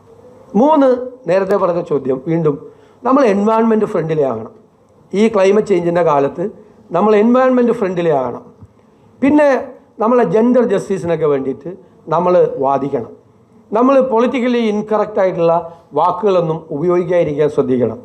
ചിലപ്പോൾ നമ്മൾ പറയും ആണുങ്ങളോട് കളിക്കരുത്. ആണുങ്ങളോട് കളിക്കരുതെന്ന് പറഞ്ഞാൽ അതൊരു പൊളിറ്റിക്കലി ഇൻകറക്റ്റായിട്ടുള്ള വാക്കാണ്, അറിയാതെ വന്നുപെട്ടാണ്. ആ വൊക്കാബുലറി എല്ലാം മാറ്റണം. ഞാനൊരു 8 വർഷം മുമ്പ് ഫോണിൽ കൂടി ഒരാളോട് സംസാരിക്കുമ്പോൾ ഞാനിങ്ങനെ ഈ വൈൽഡ് ലൈഫ് അറ്റാക്കിൻ്റെയൊക്കെ സമയമാണ്. ഇപ്പം മാൻ ആനിമൽ കോൺഫ്ലിക്റ്റ് എന്നിങ്ങനെ പറയും. ഞാൻ ഫോൺ വെച്ച് കഴിഞ്ഞപ്പോഴേക്കും എൻ്റെ മകൾ എന്നോട് തെറ്റി. അതെന്താ മാൻ ആനിമൽ കോൺഫ്ലിക്റ്റ് എന്നോ? അങ്ങനെ പറയാൻ പാടില്ലെന്ന് വാക്ക് മാറി, ഹ്യൂമൻ ആനിമൽ കോൺഫ്ലിക്റ്റ് എന്ന് പറയണമെന്നോ? ഞാൻ പിന്നെ വളരെ ശ്രദ്ധിച്ച് ഹ്യൂമൻ ആനിമൽ കോൺഫ്ലിക്റ്റ് എന്നേ പറയുള്ളൂ. മാൻ കൈൻഡ് എന്ന് പറയാമോ? അങ്ങനെയാണ് ഉപയോഗിച്ചിരുന്നത്. ഞങ്ങളുടെ ജനറേഷനൊക്കെ ഉപയോഗിച്ചിരുന്ന മാൻ കൈൻഡാണ്. ഹ്യൂമൻ കൈൻഡ് എന്നേ ഉപയോഗിക്കാൻ പാടുള്ളൂ. അപ്പോൾ ആ വാക്ക് നമ്മൾ മാറ്റിയത് കൊണ്ടാകണമെന്നില്ല. നമ്മുടെ ചിന്തയിലും നമ്മുടെ സമീപനത്തിലും നമ്മുടെ സ്വഭാവത്തിലും നമ്മുടെ വർത്തമാനത്തിലും ഒക്കെ അത് വരണം. അപ്പോൾ പൊളിറ്റിക്കലാവണം. പൊളിറ്റിക്കൽ. നിങ്ങളൊരു വലിയ ഡോക്ടറായി, വലിയ ഡോക്ടർ, ഭയങ്കര സ്പെഷ്യലിസ്റ്റ്, പക്ഷേ മനുഷ്യപ്പറ്റില്ല, തീർന്നില്ലേ? അപ്പോൾ അതാണ് ഹൃദയത്തിൽ അത് നമ്മൾക്ക് സൂക്ഷിക്കണം. എമ്പതി ആണ് ഏറ്റവും പ്രധാനപ്പെട്ട ഘടകം. അതെല്ലാം ആവുമ്പോൾ നമ്മൾ പൊളിറ്റിക്കലാവും. നമ്മുടെ മനസ്സിൽ മറ്റുള്ളവനോട് സ്നേഹവും സഹാനുഭൂതിയും അവൻ്റെ വിഷമങ്ങളിൽ സങ്കടവും അവനെ സഹായിക്കണമെന്നുള്ള അദമ്യമായ ആഗ്രഹവും നമ്മുടെ മനസ്സിലുണ്ടെങ്കിൽ അപ്പോൾ നമ്മൾ പൊളിറ്റിക്കലാവും. അല്ലാതെ കതറിട്ടുകൊണ്ട് നടന്നാൽ പൊളിറ്റിക്കലാവില്ല. രാഷ്ട്രീയം പറഞ്ഞുകൊണ്ട് മാത്രം രാവിലെ തൊട്ട് വൈകുന്നേരം വരെ നടന്നാൽ പൊളിറ്റിക്കലാവില്ല. പൊളിറ്റിക്കലാവുമ്പം മനസ്സിൻ്റെ ഉള്ളിൽ ഞാൻ ആ ഒരു സോഷ്യൽ ചേഞ്ചിന് വേണ്ടി, ഒരു മാറ്റത്തിന് വേണ്ടി, സാധാരണക്കാരുടെ ജീവിത നിലവാരത്തിൽ വ്യത്യാസമുണ്ടാക്കാൻ വേണ്ടി എനിക്കെന്ത് ചെയ്യാൻ പറ്റും എന്നുള്ളൊരു ചോദ്യം നമ്മൾ സ്വയം നമ്മളോട് ചോദിച്ചുകൊണ്ടിരിക്കുകയും നമ്മളത് ചെയ്തുകൊണ്ടിരിക്കുകയും വേണം. അപ്പോൾ ആവും. Thank you. സർ, എൻ്റെ പേര് മുഹമ്മദ് ഇബ്രാഹിം എന്നാണ്. ഞാൻ അൽമീൻ കോളേജിൽ നിന്നാണ് വരുന്നത്. അപ്പോൾ ബഹുമാനപ്പെട്ട പ്രതിപക്ഷ നേതാവിനോട് ഒരു ചോദ്യം, ചെറിയൊരു ചോദ്യമാണ്. ഞങ്ങളിപ്പോൾ ആ കൊച്ചു പറഞ്ഞായിട്ട് സാമ്യമുണ്ട്. ഞങ്ങൾ 2031 കേരളത്തിൽ യുവ നേതൃത്വം ശക്തമാവാനായിട്ട് എന്തൊക്കെ സാധ്യതകളും സാഹചര്യങ്ങളൊക്കെയാണ് നമ്മൾ ഇപ്പോൾ തൊട്ടേ ചെയ്തു വരേണ്ടതെന്ന് എന്തെങ്കിലും സാറിൻ്റെ അഭിപ്രായം? ഞാൻ ഇതിനോട് കണ്ടിന്യൂഷനായിട്ട് തന്നെ പറഞ്ഞുതരാം. നിങ്ങൾ ഒരു സമൂഹത്തിൽ എന്ത് സംഭവിക്കുന്നു, നമ്മുടെ ചുറ്റുപാടുകളിൽ എന്ത് സംഭവിക്കുന്നു എന്ന് നിങ്ങൾ ഒബ്സർവ് ചെയ്യണം. ലോകത്ത് എന്താണ് നടക്കുന്നത്, നമ്മുടെ ചുറ്റുപാടുകളും എന്താണ് നടക്കുന്നത്, എവിടെയാണ് ഇൻജസ്റ്റിസ് ഉള്ളത്. എല്ലായിടത്തും പോയി നമുക്ക് ഫൈറ്റ് ചെയ്യാനൊന്നും പറ്റില്ല. നമുക്ക് നമ്മുടേതായ കാര്യങ്ങൾ ഇതൊക്കെ ഉണ്ട്. പക്ഷെ നമ്മുടെ മനസ്സിൽ ഇങ്ങനെ നടക്കുന്ന കാര്യങ്ങളെക്കുറിച്ചുള്ള ഒരു അറിവുണ്ടാണ്. അപ്പോഴാണ് ആ ജനറേഷൻ, നിങ്ങളുടെ ഒരു തിങ്കിങ് അങ്ങനെ നിങ്ങൾ വരുമ്പോൾ, ലോകത്ത് അങ്ങനെ ആയിരുന്നു. ലോകത്തുള്ള എല്ലായിടത്തും നടന്നിരുന്ന എല്ലാ മാറ്റങ്ങളും അങ്ങനെയാണ്, എല്ലാ ചേഞ്ചും. ഇപ്പോൾ ഫ്രഞ്ച് റവല്യൂഷൻ നടന്നതിനൊക്കെ പറ്റി വായിക്കുമ്പോൾ ഈ കോഫി ക്ലബ്ബുകളിൽ ഇരുന്ന് വൈകുന്നേരം സംസാരിച്ചിരുന്ന ചെറുപ്പക്കാരുടെ ഇടയിലുണ്ടായ ആശയമാണ് പിന്നീട് ഫ്രഞ്ച് റവല്യൂഷനായിട്ട് മാറിയത്. ലോകത്തുണ്ടായ മാറ്റങ്ങൾക്കെല്ലാം അല്ലേ, നമ്മുടെ സ്വാതന്ത്ര്യ സമരത്തിനും നമ്മുടെ യുവത്വം വലിയ സംഭാവനകൾ ചെയ്തിട്ടുണ്ട്. അപ്പം മാറ്റങ്ങൾക്ക് വേണ്ടിയിട്ടുള്ള ചേഞ്ച് വേണം. എല്ലാ സ്ഥലത്തും ചേഞ്ച് ആവശ്യമുള്ളിടത്ത് ചേഞ്ച് വേണം എന്ന് ഒരു ജനറേഷൻ, വളർന്നു വരുന്ന ഒരു ജനറേഷൻ ആവശ്യപ്പെടുമ്പോൾ അത് നിർബന്ധിതരായി തീരും. പിന്നെ ഒരു സമയമുണ്ട്. ഞാനാണെങ്കിലും എല്ലാത്തിനും ഇതിൻ്റെ അകത്ത് ഇങ്ങനെ നിൽക്കുന്നതിനൊരു സമയമുണ്ട്. അപ്പം നല്ല പൊട്ടൻഷ്യനായിട്ടുള്ള അടുത്ത ജനറേഷൻ വളർന്നു വരണം. അവർ ഞങ്ങളെ ബൈപ്പാസ് ചെയ്ത് പോകണം. ഇല്ലെങ്കിൽ ഞങ്ങൾ തന്നെ തൂങ്ങിപ്പിടിച്ച് കിടക്കുമ്പോൾ, നല്ല ആളുകൾ വന്നില്ലെങ്കിൽ ഞങ്ങൾ പരമാവധി ഞങ്ങളുടെ ജനറേഷൻ ഇതിൽ നിന്ന് പോകാതെ, റിട്ടയർ ചെയ്യാതെ, മൂക്കിൽ പല്ല് വന്നാൽ ഇതിൽ തന്നെ നിൽക്കാൻ വേണ്ടി ശ്രമിക്കും. അപ്പോൾ വരുമ്പോൾ നിങ്ങളെപ്പോലുള്ള കുട്ടികൾ വളർന്നു വന്ന് നല്ല മിടുക്കന്മാരായി ടീമായി വന്ന് മാറാൻ ഞങ്ങൾ നിർബന്ധിതരാവണം. എന്നേക്കാൾ കൊള്ളാവുന്ന ഒരുത്തൻ വരുമ്പോൾ ഞാൻ മാറിക്കൊടുക്കണം. വേണ്ടേ? ഇപ്പം ഇല്ലെന്നല്ല ഞാൻ പറയുന്നത്, പക്ഷെ വരാൻ പറ്റും എല്ലാ ഫീൽഡിലും. ഞാനിപ്പോൾ പറഞ്ഞപ്പോൾ എല്ലാ ഫീൽഡിലും അതുണ്ടാവും, ആ ചേഞ്ച് ഉണ്ടാവും. പക്ഷേ നിങ്ങൾ വളരെ ഗൗരവത്തോടു കൂടി ഉള്ള ഒരു നമ്മുടെ കൺവിക്ഷനാണ്. നമ്മൾ സാമൂഹ്യ യാഥാർത്ഥ്യങ്ങൾ, സോഷ്യൽ റിയാലിറ്റീസ് എന്താണ് എന്ന് മനസ്സിലാക്കി നമ്മളതിനെക്കുറിച്ച് ചിന്തിച്ച്, നമ്മൾ അറിയാവുന്നവരോട് ചോദിച്ച്, നന്നായി വായിച്ച് കാര്യങ്ങൾ മനസ്സിലാക്കി നമ്മളൊരു ബോധ്യത്തിലെത്തണം. അതാണ് നമ്മുടെ കൺവിക്ഷൻ. ആ കൺവിക്ഷനാണ്, അതാണ് ഏറ്റവും പ്രധാനം. അറിവും കൂടിയാണ്. ഇനിയുള്ള കാലം എന്ന് പറയുന്നത്, ഞാൻ പറഞ്ഞല്ലോ, നോളജ് എക്സ്പ്ലോഷൻ നടക്കുന്ന കാലത്ത് അറിവ് അപ്ഡേറ്റ് ചെയ്യുക എന്നത് വലിയ വെല്ലുവിളിയാണ്. ഇപ്പോൾ എഞ്ചിനീയറിംഗ് കോളേജിൽ പഠിക്കുന്ന കുട്ടി പഠിച്ച് പുറത്ത് വരുമ്പോൾ പഠിക്കുന്ന വിഷയം ഔട്ട്ഡേറ്റഡ് ആവുകയാണ്, പുതിയ സാധനം വരികയാണ്. പണ്ട് അത്രയും വെല്ലുവിളിയില്ല. പക്ഷേ പണ്ട് ഞങ്ങൾക്ക് വേറെ പ്രശ്നമുണ്ട്. ഞങ്ങൾക്കൊരു അറിവ് കിട്ടണമെങ്കിൽ ലൈബ്രറി പോയിരിക്കണം, അല്ല അധ്യാപകരോട് ചോദിക്കണം, എന്നാലും കിട്ടിക്കൊള്ളണമെന്നില്ല. ഇപ്പം ഞാൻ പറഞ്ഞപ്പോൾ തന്നെ എനിക്ക് നിങ്ങളിരിക്കുമ്പോൾ ഭയങ്കര പേടിയാണ് ഈ ജനറേഷൻ. കാരണം സാധനം കയ്യിലിരിക്കുകയല്ലേ, information is on your finger tip. പക്ഷേ സാറ് പറഞ്ഞ ബുക്കിൻ്റെ പേര് മാറിപ്പോയി, അല്ലെങ്കിൽ ആ സാറ് പറഞ്ഞ ഇയർ മാറിപ്പോയി, ആ സംഭവം ഇങ്ങനെയല്ലാന്ന് നിങ്ങൾക്ക് 1 മിനിറ്റ് പോലും എടുക്കാതെ 30 സെക്കൻഡ്സ് കൊണ്ട് എന്നെ കറക്റ്റ് എഴുന്നേറ്റെടുത്ത് തെറ്റിപ്പോയെന്ന് പറയാം. സൂക്ഷിക്കണം ഇപ്പോൾ പറയാൻ. ആ ഒരു അഡ്വാൻറ്റേജ് നിങ്ങൾക്കുണ്ട്. പക്ഷേ അത് നിങ്ങൾ കുറേ കൂടി ഒരു സോഷ്യൽ റിയാലിറ്റീസുമായിട്ട് ലിങ്ക് ചെയ്തിട്ട് മാറ്റാൻ വേണ്ടി ശ്രമിക്കണം.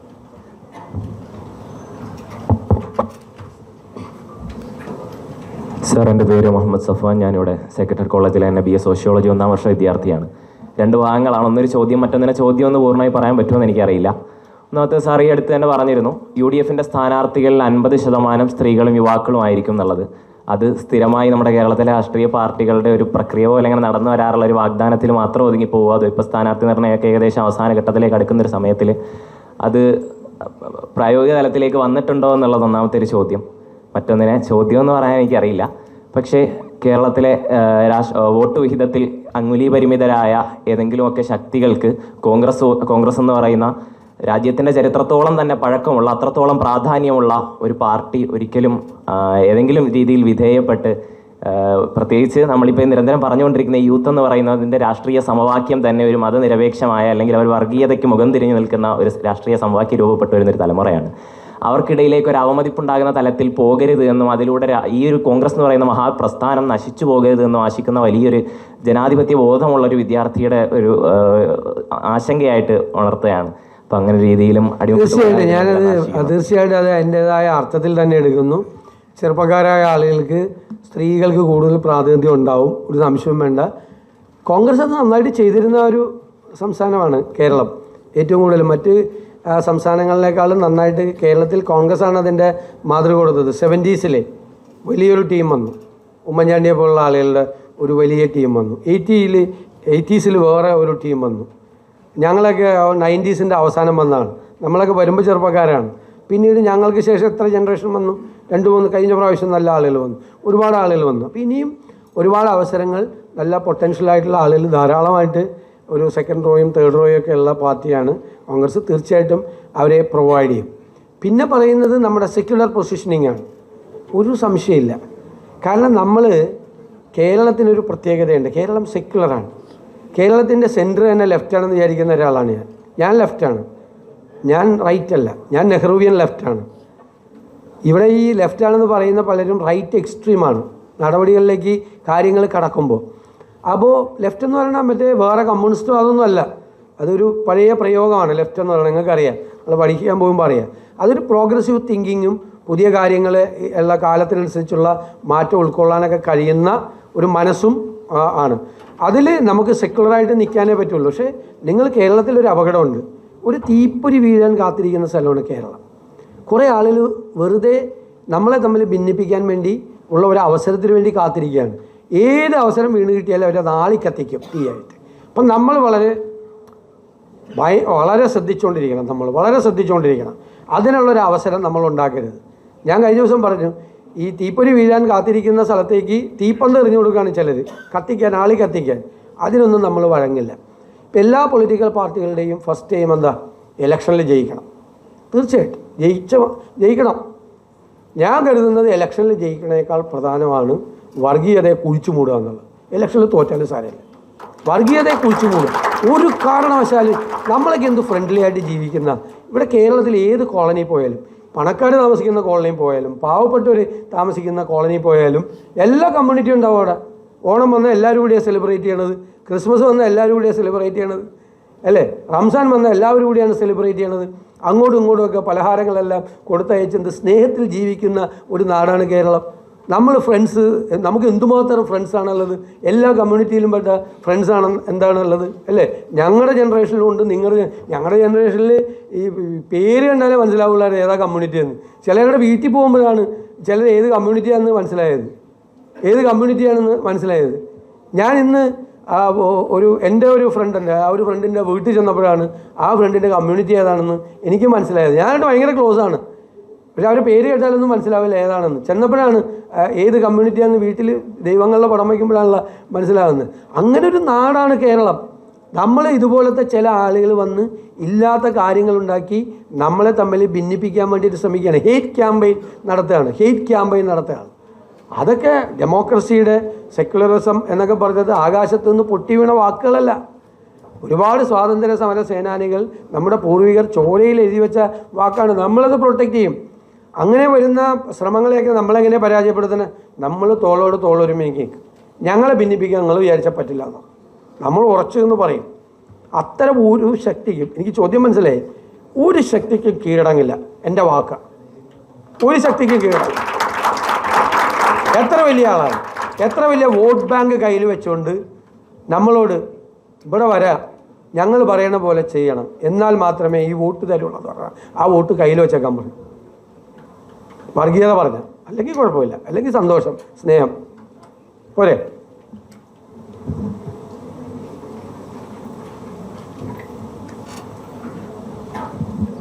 Hello, good afternoon sir. ഞാൻ SS കോളേജിലെ ജേർണലിസം ഫസ്റ്റ് ഇയർ വിദ്യാർത്ഥിയാണ്. എനിക്ക് പറയാനുള്ള, ഇന്നത്തെ കാലത്ത് 2023 കേരള മൈഗ്രേഷൻ സർവേ കഴിഞ്ഞപ്പോഴേക്കും 2018 തൊട്ട് 2023 വരെയുള്ള 5 വർഷ കാലയളവിൽ 2.5 ലക്ഷം വിദ്യാർത്ഥികൾ എന്ന് പറഞ്ഞാൽ 17 തൊട്ട് 25 വയസ്സ് വരെയുള്ള പ്രായമുള്ള ആൾക്കാരുടെ 2.5 ലക്ഷം വിദ്യാർത്ഥികളാണ് മൈഗ്രേറ്റ് ചെയ്തിരിക്കുന്നത്. അതിൻ്റെ പ്രധാന കാര്യം എന്ന് ഞാൻ പറയുകയാണെങ്കിൽ, ഇവിടുന്ന് ഒരു ഡിഗ്രിയും PGയും, കേരളത്തിൽ നിന്നോ ഇന്ത്യയിൽ നിന്നോ ഒരു ഡിഗ്രിയും PG എടുത്തൊരു വിദ്യാർത്ഥി ഇവിടെ ജോലിക്ക് നോക്കുവാണെങ്കിൽ ഒരു ആവറേജ് സാലറി എന്ന് പറഞ്ഞാൽ 15 തൊട്ട് 20K, 15 to 20Kയുടെ ഇടയിലാണ് ആവറേജ് സാലറി. പക്ഷേ അതേ എഡ്യൂക്കേഷൻ ക്വാളിഫിക്കേഷൻ ഉള്ള ഒരാൾ വേറൊരു കൺട്രിയിലേക്ക് പോവുകയാണെങ്കിൽ ഇതിൻ്റെ 4 ഇരട്ടിയോ 3 ഇരട്ടിയോ സാലറി നമുക്ക് ലഭിക്കും. അപ്പോൾ ഇതാണ് പ്രൈമറി ആയിട്ടുള്ളൊരു റീസൺ ആൾക്കാർ മൈഗ്രേറ്റ് ചെയ്യണം എന്നാണ് എൻ്റെ ഒരു ഇത്. അപ്പോൾ എന്ത് ചേഞ്ചസ് ആണ് ഇപ്പോൾ സാറിൻ്റെ പാർട്ടി ഭരണത്തിലേക്ക് വരുവാണെങ്കിൽ എന്ത് ചേഞ്ചസ് ആണ് അതിന് നൽകാൻ സാധിക്കുക? എനിക്ക് 2 ചോദ്യമുണ്ട്. അപ്പോൾ ഇതാണ് ഫസ്റ്റ് ചോദ്യം. എന്ത് ചേഞ്ചസ് ആണ് പബ്ലിക് സെക്ടർ, ഇപ്പോൾ പബ്ലിക് സെക്ടറിലാണ് നമ്മൾ ഈ വക ഒരു സാലറി റേറ്റ് കണ്ടുവരുന്നത്. അപ്പോൾ പബ്ലിക് സെക്ടറിലേക്ക് നിങ്ങൾ ഗവൺമെൻറ്റിന് ഇടപെട്ട് ഇതിനൊരു ചേഞ്ച് കൊണ്ടുവരാൻ സാധിക്കുമോ? അതൊരു ചോദ്യം. രണ്ടാമത്തെ ചോദ്യം, ഞാൻ ഇവിടെ ജേർണലിസത്തിന് കയറുന്നതിനൊരു തൊട്ടുമുമ്പ് നീറ്റ് എഴുതിയ ഒരാളാണ്. നമ്മൾ ഈയിടെ ന്യൂസിൽ കണ്ടു, നീറ്റ് റിസർവേഷൻ ഡിസബിലിറ്റി ആയിട്ടുള്ള ആൾക്കാർക്ക് റിസർവേഷൻ കിട്ടാൻ വേണ്ടി സ്വന്തം ലെഗ് ആംപ്യൂട്ടേറ്റ് ചെയ്ത് കേസ് വന്നൊരു സ്റ്റുഡൻറ്റിൻ്റെ കാര്യം നമ്മൾ കേട്ടു. അപ്പോൾ 75 വർഷം മുമ്പ് ജാനുവരി 26, 1950 നമ്മുടെ ഇന്ത്യൻ കോൺസ്റ്റിറ്റ്യൂഷൻ എഫക്റ്റിലോട്ട് വരുന്നത്. അതിനകത്ത് 75 വർഷം മുമ്പുള്ള സോഷ്യൽ സ്റ്റാറ്റസ് അല്ല ഇപ്പോഴത്തെ ഇന്ത്യയുടെ സോഷ്യൽ സ്റ്റാറ്റസ്. അപ്പോൾ ഞാൻ നീറ്റ് എഴുതി, എനിക്ക് അത്യാവശ്യം ഒരു സ്കോർ ഉണ്ടായിരുന്നു. പക്ഷേ ജനറൽ കാറ്റഗറിയിൽ പെട്ടത് കൊണ്ട് എൻ്റെ റാങ്ക് കുറഞ്ഞു വന്നു. എന്നിട്ട് മെഡിസിനോടുള്ള താല്പര്യക്കുറവ് കൊണ്ട് ഞാൻ ഇവിടെ ജേർണലിസത്തിന് ജോയിൻ ചെയ്ത ഒരാളാണ്. അപ്പോൾ ഈ ഒരു കോൺസ്റ്റിറ്റ്യൂഷൻ റിഫോർമേഷൻ ആവശ്യകരമാണോ? ഇപ്പോഴത്തെ ഒരു സോഷ്യൽ സ്റ്റാറ്റസ് വെച്ചിട്ട് അത് ആവശ്യകരമാണോ? ഇപ്പോഴും ചുരുക്കി ചോദിക്കണേ. ഓക്കെ, ഇത് രണ്ടാണ് എൻ്റെ ചോദ്യം. 3 ചോദ്യം ചോദിച്ചു. ഓക്കെ, ഇതിനിടയിൽ 3 ചോദ്യം വന്നു.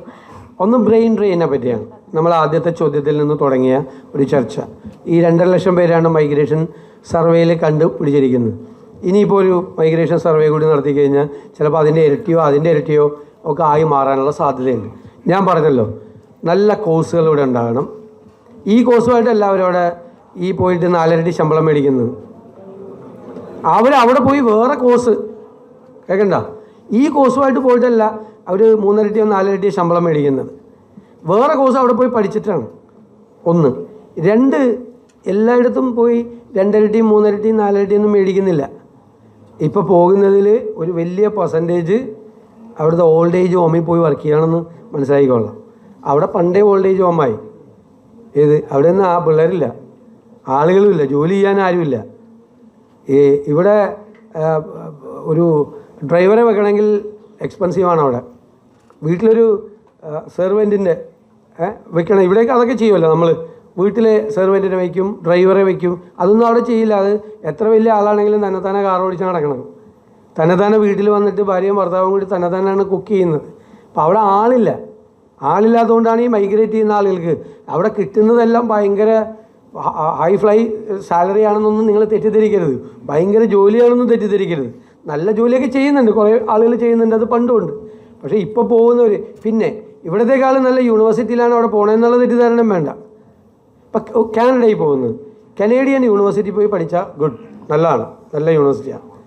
പക്ഷേ ഇവിടെ പോകുന്നവർ പലരും കനേഡിയൻ യൂണിവേഴ്സിറ്റിയിലല്ല, ഇവിടുത്തെ തന്നെ നമ്മൾ 3rd റേറ്റ് കൊടുത്തിരിക്കുന്ന പല വിദ്യാഭ്യാസ സ്ഥാപനങ്ങളുടെയും താഴെയുള്ള നിലവാരത്തിലുള്ള സ്ഥാപനത്തിൽ പോയി പഠിക്കുന്ന കുട്ടികളുണ്ട്. പറ്റിക്കുകയാണ്, കബളിപ്പിക്കപ്പെടുകയാണ് ഒരുപാട് ആളുകൾ. സൊല്യൂഷൻ, ഇവിടെ നമുക്ക് നല്ല എഡ്യൂക്കേഷൻ ഓപ്പർച്യൂണിറ്റീസ് വേണം. സെക്കൻഡ്, നല്ല ജോബ് ഓപ്പർച്യൂണിറ്റീസ് വേണം. അതാണ്, അതിനു വേണ്ടിയിട്ടുള്ള വഴികളെക്കുറിച്ച് ആലോചിക്കുക എന്നുള്ളതാണ്. രണ്ടാമത്തെ ചോദ്യം ചോദിച്ചത് റിസർവേഷൻ്റെ കാര്യത്തിൽ എന്ന് പറഞ്ഞാൽ അതിപ്പോൾ രാജ്യത്ത് നമ്മളറിയാം ഒരു വലിയ സമൂഹം എല്ലാത്തിൽ നിന്നും മാറ്റി നിർത്തപ്പെട്ടിരുന്നു നൂറ്റാണ്ടുകളോളം. അവർക്ക് വിദ്യാഭ്യാസമില്ല, അവർക്ക് വഴി നടക്കാനുള്ള അവകാശമില്ലായിരുന്നു, അവർക്ക് ഇഷ്ടമുള്ള ദേവാലയങ്ങളിൽ പോയി പ്രാർത്ഥിക്കാനുള്ള അവകാശമില്ലായിരുന്നു. അവരെയാണ് റിസർവേഷൻ കൊടുക്കുന്നത്. ആർട്ടിക്കിൾ 14 ഇന്ന് ഭരണഘടനയുടെ ഇതും കൂടിയല്ലേ എന്ന് പറഞ്ഞാൽ ഇക്വാളിറ്റി ബിഫോർ ലോ ആണ്. നിയമത്തിൻ്റെ മുന്നിൽ എല്ലാവരും തുല്യരാണ് എന്നുള്ളതാണ്. നിയമത്തിൻ്റെ മുമ്പിൽ എല്ലാവരും തുല്യരാണെങ്കിൽ നൂറ്റാണ്ടുകളോളം ജീവിതത്തിൻ്റെ പിന്നാമ്പുറങ്ങളിൽ വിധിക്കപ്പെട്ട മനുഷ്യരെ കൈപിടിച്ചുയർത്തി ആ മെയിൻ സ്ട്രീമിലേക്ക് നമ്മൾ കൊണ്ടുവരണം. ആ മെയിൻ സ്ട്രീമിലേക്ക് അവരെ കൈപിടിച്ചുയർത്തി കൊണ്ടുവരാൻ വേണ്ടിയിട്ടുള്ള ഒന്നാണ് റിസർവേഷൻ എന്ന് പറയുന്നത്. രാജ്യത്തിൻ്റെ വിവിധ ഭാഗങ്ങളിൽ ഇപ്പോഴും അത് വന്നിട്ടില്ല. ഇപ്പോഴും വലിയ പിന്നോക്കാവസ്ഥയും സങ്കടങ്ങളും വിഷമങ്ങളും ദുഃഖങ്ങളും ദുരിതങ്ങളുമാണ്. പക്ഷേ കാസ്റ്റ് സർവേ എല്ലാം നടത്തി അതിനെ ഒന്ന് റീസ്ട്രക്ചർ ചെയ്യണം. അതിൻ്റെ സമയമായി. ആ ക്വസ്റ്റ്യനിലൊരു കണ്ടൻ്റ് ഉണ്ട്, അതിനൊരു റീസ്ട്രക്ചറിങ്ങിൻ്റെ ടൈമായി.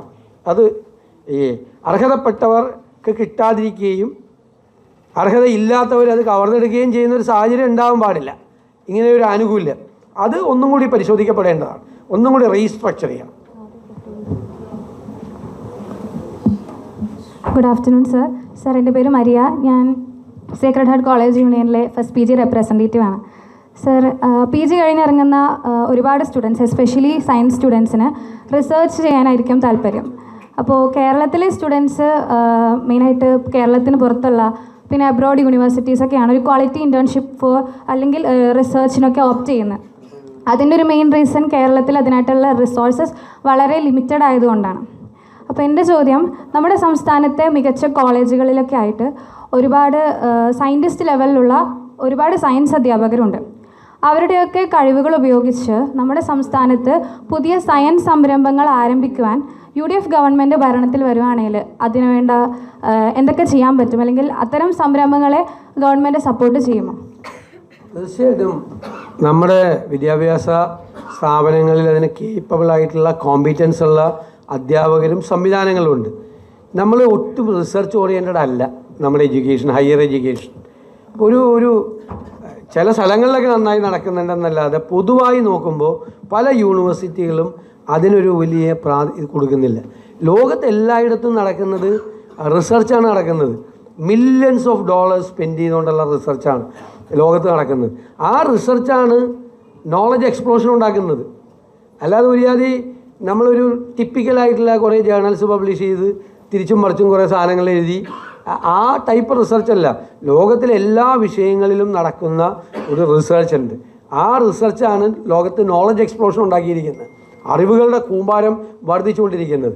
ആ റിസർച്ച് ഓറിയൻറ്റഡ് ആയിട്ടൊരു ഹയർ എഡ്യൂക്കേഷനെ മാറ്റാൻ വേണ്ടിയിട്ടുള്ള ഫോക്കസ് തീർച്ചയായും കൊടുക്കും. നമ്മുടെ ഒരു ഡ്രീം പ്രോജക്റ്റിൽ ഒന്ന് തന്നെയാണ് അത്. ഞാൻ നേരത്തെ പറഞ്ഞതുപോലെ ഗ്ലോബൽ ജോബ് മാർക്കറ്റ് ഒബ്സർവ് ചെയ്തിട്ടുള്ള കരിക്കുലം ചേഞ്ച് പ്ലസ് ഒരു വശത്ത് വലിയ റിസർച്ച് നടക്കാൻ വേണ്ടിയിട്ട് അതിന് താല്പര്യമുള്ള റിസർച്ച് ഓറിയൻറ്റഡ് ആയിട്ടുള്ള ആളുകളെ ആ ഏരിയയിലേക്ക് കൊണ്ടുവരാൻ പറ്റും. നമുക്കതിനുള്ള നമ്മുടെ സിസ്റ്റമൈസ് ചെയ്താൽ നമുക്കത് നന്നായി ചെയ്യാൻ പറ്റും, സംശയമില്ല. 2 ചോദ്യങ്ങൾ കൂടെയാണുള്ളത്. സർ, എൻ്റെ പേര് ഹമീദ്. ഞാനിവിടെ സേക്രഡ് ഹാർട്ട് കോളേജ് തേവരയുടെ 2nd ഇയർ കെമിസ്ട്രി വിദ്യാർത്ഥിയാണ്. സോ എൻ്റെ ചോദ്യം, ഈ അടുത്ത് ദീപക് എന്ന വ്യക്തി ആത്മഹത്യ ചെയ്തിരുന്നു ഹറാസ്മെൻറ്റ് ഫേക്ക് അക്യൂസേഷൻ മൂലം. സോ എൻ്റെ ഒരു ചോദ്യം എന്താണെന്ന് വെച്ചാൽ, നമ്മൾ മെൻ്റൽ ഹെൽത്ത് അവയർനെസ് ഒക്കെ വെക്കുമ്പോൾ കൂടുതലും വരുന്നത് സ്ത്രീകളും പറഞ്ഞാൽ പൊളിറ്റിക്കലി ഇൻകറക്റ്റ് ആവും സാറ് പറഞ്ഞ പോലെ, ബട്ട് പുരുഷന്മാർ ഈ പറഞ്ഞ മെൻ്റൽ ഹെൽത്ത് അവയർനെസ്സിന് വരുന്നത് വളരെയധികം കുറവാണ്. സോ അതിന് സാറിന് എന്തെങ്കിലും ഒരു അഡ്വൈസ് കൊടുക്കാനുണ്ടോ? ഈ മെൻ്റൽ ഹെൽത്ത് വളരെ പ്രധാനപ്പെട്ട ഒരു സബ്ജക്റ്റാണ്. ഇപ്പോൾ നമ്മൾ മനസ്സിലാക്കണം, പണ്ട് ജോയിൻറ്റ് ഫാമിലിയിലാണ് ജീവിച്ചിരുന്നത്. ആ ജോയിൻറ്റ് ഫാമിലിയിൽ പരസ്പരം ആശ്വസിപ്പിക്കാനും കൺസോൾ ചെയ്യാനും നിർത്താനും ഒക്കെയുള്ള സംവിധാനങ്ങളുണ്ടായിരുന്നു. നമ്മൾ ന്യൂക്ലിയർ ഫാമിലിയിലേക്ക് മാറി. അപ്പോൾ ഒരുപാട് വിഷയങ്ങളുണ്ട്. സാമ്പത്തിക പ്രശ്നങ്ങൾ, ആരോഗ്യ പ്രശ്നങ്ങൾ, ഒറ്റപ്പെടലിൻ്റെ പ്രശ്നങ്ങളുണ്ട്. ലോൺലിനെസ് എന്ന് പറയുന്നത് ഇന്ന് വലിയ സബ്ജക്റ്റാണ്, ലോകം മുഴുവൻ ചർച്ച ചെയ്യുന്നത്. ഞാൻ കുറേ പുസ്തകങ്ങളൊക്കെ വായിച്ചു. ഷോക്കിംഗ് ആയിട്ടുള്ള കാര്യങ്ങളാണ്. WHO വരെ അതൊരു വലിയ സബ്ജക്റ്റാക്കി മാറ്റിയിരിക്കുകയാണ്. അത് നമ്മുടെ മെൻ്റൽ ഹെൽത്തിനെ വല്ലാതെ അഫക്റ്റ് ചെയ്യുന്നുണ്ട്. നമുക്ക് ഡിപ്രഷൻ എല്ലാം ഉണ്ട്. അതിലൊരു ജെൻഡർ ഇഷ്യൂ ഒന്നുമില്ല. അത് സ്ത്രീകളും പുരുഷന്മാരും എല്ലാവരും ഒരേപോലെ തന്നെയാണ്. ആർക്കാണ് മെൻ്റൽ ഹെൽത്ത്, അത് അങ്ങനെ പുരുഷന്മാർക്ക് സ്ത്രീകൾക്ക് കൂടുതലും പുരുഷന്മാർക്ക് കുറവൊന്നുമില്ല, മുന്നോട്ട് വരുന്നില്ല. അത് ഈ ഒരു നാണമായതുകൊണ്ടാണ്. പണ്ട് ഇപ്പോൾ ഒരു സൈക്കാട്രിസ്റ്റിൻ്റെ അടുത്ത് പോലും ആളുകൾ പോവില്ലായിരുന്നു. കാരണം സൈക്കാട്രിസ്റ്റിൻ്റെ അടുത്ത് പോകുന്ന ആളെ ഭ്രാന്തനായിട്ട് ചിത്രീകരിക്കുക. ഇപ്പോൾ എത്ര വലിയ പ്രൊഫഷണലായിട്ടുള്ള ആളുകളൊക്കെ, വലിയ ടോപ്പിലിരിക്കുന്ന കോർപ്പറേറ്റിലൊക്കെ വലിയ പൊസിഷനിലിരിക്കുന്ന ആളുകൾ കൺസൾട്ട് ചെയ്യാൻ പോകും. ഒരു സൈക്കാട്രിസ്റ്റായിട്ട് കൺസൾട്ട് ചെയ്യാൻ പോകും. പെട്ടെന്ന് നമ്മൾ ഡൗൺ ആവും, പെട്ടെന്ന് നമുക്കൊരു ഡിപ്രഷൻ വരും, വല്ലാതെ രീതിയിലേക്ക് നമ്മുടെ മൈൻഡ് പോകും. ഇതിന് എൻ്റെ ഒരു സാധനമുണ്ട്, ഞാനെപ്പോഴും പറയുന്ന സാധനം. എന്താണ് നോർമൽ അബ്നോർമൽ എന്ന് പറയുന്നതിൻ്റെ അർത്ഥം? ഞാൻ പറയുന്നത് ചെറിയൊരു പാട മാത്രമുള്ളൂ എൻ്റെ ഇടയിൽ. നോർമലും അബ്നോർമലും ഇടയിൽ ചെറിയൊരു ലൈൻ മാത്രമേ ഉള്ളൂ, ചെറിയൊരു ലൈൻ. നോർമലാണെന്ന് നമ്മളെല്ലാം വിശ്വസിക്കില്ലേ? രാത്രിയാകുമ്പോൾ നമ്മൾ ആലോചിച്ചാൽ മതി, നമ്മൾ ഒരു ദിവസം എത്ര പ്രാവശ്യം അബ്നോർമലായിട്ട് പെരുമാറിയിട്ടുണ്ട്. ഞാൻ ഇടയ്ക്ക് പെരുമാറാറുണ്ട് അറിയാതെ. ഞാൻ രാത്രി കിടക്കാൻ നേരത്തെ ആലോചിക്കും, അതൊരു നോർമൽ ബിഹേവിയർ അല്ല എൻ്റെ ഭാഗത്ത് നിന്നുണ്ടായത്. നമ്മൾ ഒരു ദിവസം നോർമലാണ് എന്ന് സ്വയം വിശ്വസിക്കുന്ന നമ്മൾ പല പ്രാവശ്യം ചിലപ്പോൾ നമ്മുടെ മാതാപിതാക്കളോട്, മക്കളോട്, ഭാര്യയോട്, നമ്മുടെ സുഹൃത്തുക്കളോട്, പബ്ലിക്കിനോടൊക്കെ നമ്മൾ ചില സമയത്ത് അബ്നോർമലായിട്ട് പെരുമാറുന്നുണ്ട്. നോർമൽസിയും അബ്നോർമൽസിയും തമ്മിൽ ചെറിയൊരിത് മാത്രമേ ഉള്ളൂ. അപ്പോൾ വല്ലാതെ ചിലർ പെട്ടെന്ന് ഡൗൺ ആവും. അപ്പോൾ അവർക്ക് ആ ഒരു നമ്മൾ സപ്പോർട്ട് കൊടുക്കണം. എൻ്റെ അഭിപ്രായത്തിൽ റിലീജിയൻസൊക്കെ അതിലാണ് കൂടുതൽ കോൺസെൻട്രേറ്റ് ചെയ്യേണ്ടത്. കോൺഫിഡൻസ് ബിൽഡപ്പ് ചെയ്യണം, വേണ്ടേ? ഇപ്പോൾ ഞാനിപ്പോൾ രാവിലെ പറഞ്ഞില്ലേ, വേദപുസ്തകത്തിൽ പറയും ഒരു വലിയ ബൈബിളിൽ, നിങ്ങൾ പ്രത്യാശയുള്ളവരായിരിക്കണം, ഹോപ്പ്ഫുള്ളായിരിക്കണം, നമ്മൾ പ്രതീക്ഷ ഉണ്ടാവണം. അതിൽ ഭയങ്കര പ്രധാനപ്പെട്ട ഒരു വാക്കാണ് പ്രത്യാശ ഉള്ളവരായിരിക്കണം. പ്രതിസന്ധികളിൽ തളർന്നു പോവാതെ, അല്ലേ? നമ്മൾ എന്തെങ്കിലും ഒരു സെറ്റ് ബാക്ക് നമുക്കുണ്ടായ പിന്തിരിഞ്ഞ് ഓടാതെ, ആത്മഹത്യ ചെയ്യാൻ പോവാതെ നമ്മൾ അതിനെ ഫേസ് ചെയ്യണം. അതിനെ നമ്മൾ മറികടക്കണം. പ്രത്യാശ നമ്മുടെ മനസ്സിൽ നമ്മൾ സൂക്ഷിക്കണം. അപ്പോൾ ദൈവവിശ്വാസികൾക്കല്ലാത്തവർക്ക് വേറെ വഴി നോക്കാം. അചഞ്ചലമായ ദൈവവിശ്വാസം, അതിനെ അടിത്തറയാക്കി ഒരു ആത്മവിശ്വാസം ബിൽഡപ്പ് ചെയ്യുക ഓരോ മാർഗ്ഗമാണ്. വിശ്വാസിയായ ഒരാൾക്ക് അങ്ങനെ ചെയ്യാം. അപ്പോൾ എൻ്റെ അഭിപ്രായത്തിൽ റിലീജിയൻസൊക്കെ കൂടുതൽ ആളുകൾക്ക് കോൺഫിഡൻസ് ബിൽഡപ്പ് ചെയ്യാൻ വേണ്ടിയിട്ടുള്ള സഹായം ചെയ്യണം. ഇപ്പോൾ സ്ഥാപനങ്ങളിൽ നമ്മളിപ്പോൾ എന്ത് സംഭവം നമുക്ക് നന്നായി നടത്തിക്കൊണ്ടു പോകണമെങ്കിലും ടീം ബിൽഡ് ചെയ്യണം. പഴയ പോലെയല്ല, ഒറ്റയ്ക്കൊന്നും ചെയ്യാൻ പറ്റില്ല. ഞാൻ ലീഡർഷിപ്പിലിരിക്കുന്ന ആളാണ്, എനിക്ക് ഒറ്റയ്ക്ക് ഒരു ചുക്കും ചെയ്യാൻ പറ്റില്ല. ടീം ബിൽഡ് ചെയ്യണം. ബിസിനസ്സിലേക്ക് ചെന്ന് കഴിഞ്ഞാൽ ഒറ്റയ്ക്ക് ആർക്കെങ്കിലും വല്ലതും ചെയ്യാൻ പറ്റുമോ? ടീം ബിൽഡ് ചെയ്യണം. പക്ഷെ ഒറ്റ പ്രശ്നമുള്ളൂ, to select the right persons around you. It's very important. നമ്മൾ മോശം ആളെ സെലക്ട് ചെയ്താൽ നമ്മുടെ പണി തീർന്നു, നമ്മളെ കൊണ്ട് ആൾ പോവും. റൈറ്റ് പേഴ്സൺസ്, നമുക്ക് പറ്റിയ ആളുകളെ നമ്മൾ ചൂസ് ചെയ്ത് നമ്മൾ കറക്റ്റായിട്ട് വെക്കണം. എന്നിട്ട് ആ ടീമിൻ്റെ ഒരു കോൺഫിഡൻസ് ഉണ്ട്, ടീം കൊടുക്കുന്ന ഒരു കോൺഫിഡൻസ് ഉണ്ട്. അങ്ങനെ പല സെക്ടറിലും പല രീതിയിൽ ആത്മവിശ്വാസം. ചിലർ ഈ ജോലിയുടെ സമ്മർദ്ദം കൊണ്ടാണ് വീട്ടിൽ വന്നിട്ട് ടെൻഷൻ, ഭയങ്കര ടെൻഷൻ, ഭയങ്കര സ്ട്രെസ് ആൻഡ് സ്ട്രെയിൻ. പണ്ട് പറയില്ലേ സ്ട്രെസ് മാനേജ്മെൻറ്റ്, സ്ട്രെയിൻ മാനേജ്മെൻറ്റ്, ഇതെല്ലാം ഉണ്ട്. അപ്പോൾ പിന്നെ ഫാമിലിയിൽ ഉണ്ടാക്കേണ്ട ഒരു ആംബിയൻസ് ഉണ്ട്. അത് വളരെ ഇമ്പോർട്ടൻ്റാണ്. ഫാമിലി എന്ന് പറയുന്നത് ഫാമിലിയിൽ ഉണ്ടാക്കേണ്ട ഒരു ബോണ്ട്. ഇപ്പം നമ്മൾ കുട്ടികളായിട്ട് നമ്മൾ കൂടുതൽ സംസാരിക്കണം, നിങ്ങൾ മാതാപിതാക്കളായിട്ട് കൂടുതൽ സംസാരിക്കണം. പണ്ട് നമ്മൾ എല്ലാ വീട്ടിലും ഏത് മതവിശ്വാസികളാണെങ്കിലും വൈകുന്നേരം ഒരുമിച്ചൊരു പ്രാർത്ഥന, അതിനുശേഷം ഒരുമിച്ചൊരു ഭക്ഷണം. ഇപ്പോൾ പ്രാർത്ഥിക്കുമ്പോഴും മറ്റേ നമ്മൾ കുത്തിക്കൊണ്ടിരിക്കും, മറ്റേ ഭക്ഷണം കഴിക്കുമ്പോഴും ഭക്ഷണം ഇങ്ങനെയും കഴിക്കും, ഈ കൈ ഇങ്ങനെ കുത്തിക്കൊണ്ടിരിക്കും. ശ്രദ്ധിച്ചിട്ടുണ്ടോ? അല്ലേ? എല്ലായിടത്തും മുഖത്തോട് മുഖം കാണുന്നുണ്ടോ? വീട്ടുകാർ തമ്മിൽ കാണുന്നുണ്ടോ? കാണാൻ സമയമുണ്ടോ? അങ്ങനെയൊക്കെയുള്ള ഒരു പ്രശ്നം, ഈ ഒരു പുതിയ കാലത്തിൻ്റേതായ കുറേ പ്രശ്നങ്ങളുണ്ട്. പക്ഷെ നമുക്കതിനെ ചെയ്യണം. നമ്മൾ റേസ് ചെയ്ത ക്വസ്റ്റ്യൻ വളരെ പ്രധാനപ്പെട്ട ഒരു കാര്യമാണ്. അതിന് നമുക്ക് പല വഴികളുണ്ട്. ആ പല മെത്തേഡ് തേടിയിട്ട് നമുക്കതിനെ മറികടക്കണം. നമുക്ക് പുരുഷന്മാർ വരാതിരിക്കണം. വെറുതെ പുരുഷന്മാർക്ക് നല്ല ഡിപ്രഷനും ഭയങ്കര കുഴപ്പമുണ്ട്, അത് അഭിനയിക്കുന്നതാണ്. ഇല്ല എന്നൊക്കെ ചുമ്മാ എനിക്കൊരു പ്രശ്നമില്ല എന്ന് പറഞ്ഞാൽ തന്നെ എന്തോ പ്രശ്നമുണ്ടെന്നാണ് അതിൻ്റെ അർത്ഥം. Last question. So I M an Mary Vinoj, MA journalism first year student ആണ് SS കോളേജിലെ തന്നെ. എൻ്റെ ക്വസ്റ്റ്യൻ എന്ന് പറയുന്നത് 2026 ഈ വരുന്ന നിയമസഭാ ഇലക്ഷനിൽ ജയിക്കുന്നവരാണ് 2031 പടിയേറാൻ പോകുന്ന സർക്കാർ. അപ്പോൾ UDF ഗവൺമെൻറ് വരുവാണെങ്കിൽ താങ്കളുടെ വിഷൻ 31 എന്തുവാണ് ഫോർ കേരള? ഇപ്പോൾ ഇവിടെ റേസ് ചെയ്യപ്പെട്ട എല്ലാ വിഷയങ്ങൾക്കും പരിഹാരം ഉണ്ടാക്കുക, ടൈം ബൗണ്ടഡ് ആയിട്ട്. ഞാനൊന്ന് കൺക്ലൂഡ് ചെയ്യല്ലേ, ഞാൻ പറയാം. 2-3 ആശയങ്ങൾ ഞാൻ നിസ്സാരമായിട്ട് പറയാം, ചെറുതായിട്ട് പറയാം. നിസ്സാരമായിട്ടല്ല, ചെറുതായിട്ട് പറയാം. വാക്കുകൾ ഉപയോഗിക്കുമ്പോൾ സൂക്ഷിച്ച് വേണം. ഈ കേരളത്തിൻ്റെ ഒരു അഡ്വാൻറ്റേജ് എന്താണ്? 600 കിലോമീറ്ററോളം തീരപ്രദേശമാണ്, അല്ലേ? കടലാണ്. നമുക്ക് 2 ഇൻ്റർനാഷണൽ സീ പോർട്ട്സ് ഉണ്ട്. ഇപ്പോൾ വിഴിഞ്ഞം പോർട്ട്, ഇവിടുത്തെ കൊച്ചിൻ പോർട്ട്, പിന്നെ കണ്ടെയ്നർ ടെർമിനൽ രാജീവ് ഗാന്ധി. അതുകൂടാതെ 17 മിനി പോർട്ടുകളുണ്ട് കേരളത്തിൽ. അറിയോ? 17 മിനി പോർട്ടുകളുണ്ട്. എൻ്റെ ഒരു ഡ്രീം പ്രോജക്റ്റാണ് ഇതിനെല്ലാം ഇൻ്റഗ്രേറ്റ് ചെയ്ത്. പിന്നെ റിവേഴ്സ് ഉണ്ട് പുറകിൽ, ബാക്ക് വാട്ടർ, അതെല്ലാം കണക്ട് ചെയ്ത്. ആദ്യം കോസ്റ്റൽ ഷിപ്പിംഗ്. അപ്പോൾ ഞാൻ കുറേ നാളായിട്ട് ഇങ്ങനെ മാരിടൈം എക്സ്പെർട്സായിട്ട്, ഷിപ്പിംഗ് എക്സ്പെർട്സായിട്ട് സംസാരിച്ചുകൊണ്ടിരിക്കുകയാണ്. അപ്പോൾ ഒരു ഐഡിയ, ആദ്യം ഈ മെറ്റീരിയൽസ് കംപ്ലീറ്റ് റോഡിൽ കൂടി കൊണ്ടുപോകുന്നത് കടലിൽ കൂടി ആക്കുകയാണ്. എത്രയാണെന്നറിയാം എക്സ്പെൻസ് കുറവ്? റോഡിൽ കൂടി കൊണ്ടുപോകണതിൻ്റെ 1/4 എക്സ്പെൻസ് അതിൽ കൂടി കൊണ്ടുപോകാനാവുള്ളൂ. അപ്പോൾ റോഡ് ഫ്രീ ആവും.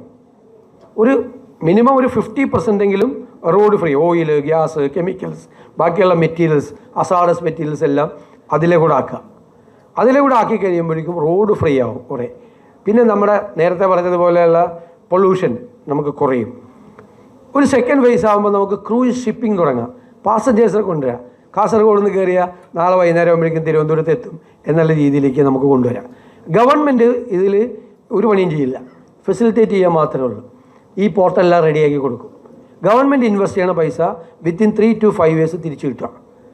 അപ്പോൾ നമുക്കൊരു വലിയ പോർട്ട് സിറ്റിയാക്കി. ഞാൻ സിംഗപ്പൂർ പോയിട്ടുണ്ട്, ദുബായിൽ പോയിട്ടുണ്ട്, സിയാറ്റിലിൽ പോയിട്ടുണ്ട്. അതൊക്കെ പോർട്ട് സിറ്റികളാണ്. ഞാൻ ഈ പോർട്ട് സിറ്റികളൊക്കെ കാണുമ്പോൾ അതിനേക്കാൾ ദൈവം വരദാനമായി തന്നിരിക്കുന്ന സ്ഥലമാണ് കേരളം. അതിനേക്കാൾ ഭംഗിയാക്കി ഒരു പോർട്ട് സിറ്റിയാക്കി കേരളത്തെ മാറി. ഈ പോർട്ടെല്ലാം ഡെവലപ്പ് ചെയ്യും. ഈ കോസ്റ്റൽ ഏരിയയിൽ താമസിക്കുന്ന പാവപ്പെട്ട ആളുകൾക്ക് ഒരു 1/3 റിസർവേഷൻ കൊടുക്കണം. അവിടെ ഉണ്ടാകുന്ന ജോലിക്കൊക്കെ അവരവിടെ ജോലി ചെയ്ത് അവരുടെ സ്വന്തമായിട്ട് വരട്ടെ, അങ്ങനെ ചെയ്യാം. നമുക്ക് പിന്നീട് ഒരു 3rd ഫേസിൽ നമുക്ക് ഇൻലാൻഡ് നാവിഗേഷനുമായിട്ട് അതിനെ നമുക്ക് കണക്ട് ചെയ്യാം.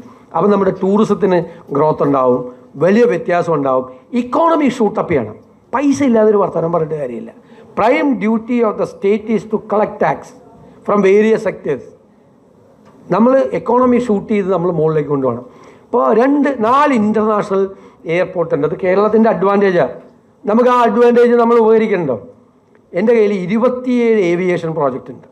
അല്ലെങ്കിൽ 2-3 ഞാൻ പറയാം. ഒന്ന്, ലോകത്തെ എയർലൈൻസുകാർക്ക് ഒന്നും പൈലറ്റ് കിട്ടാനില്ല.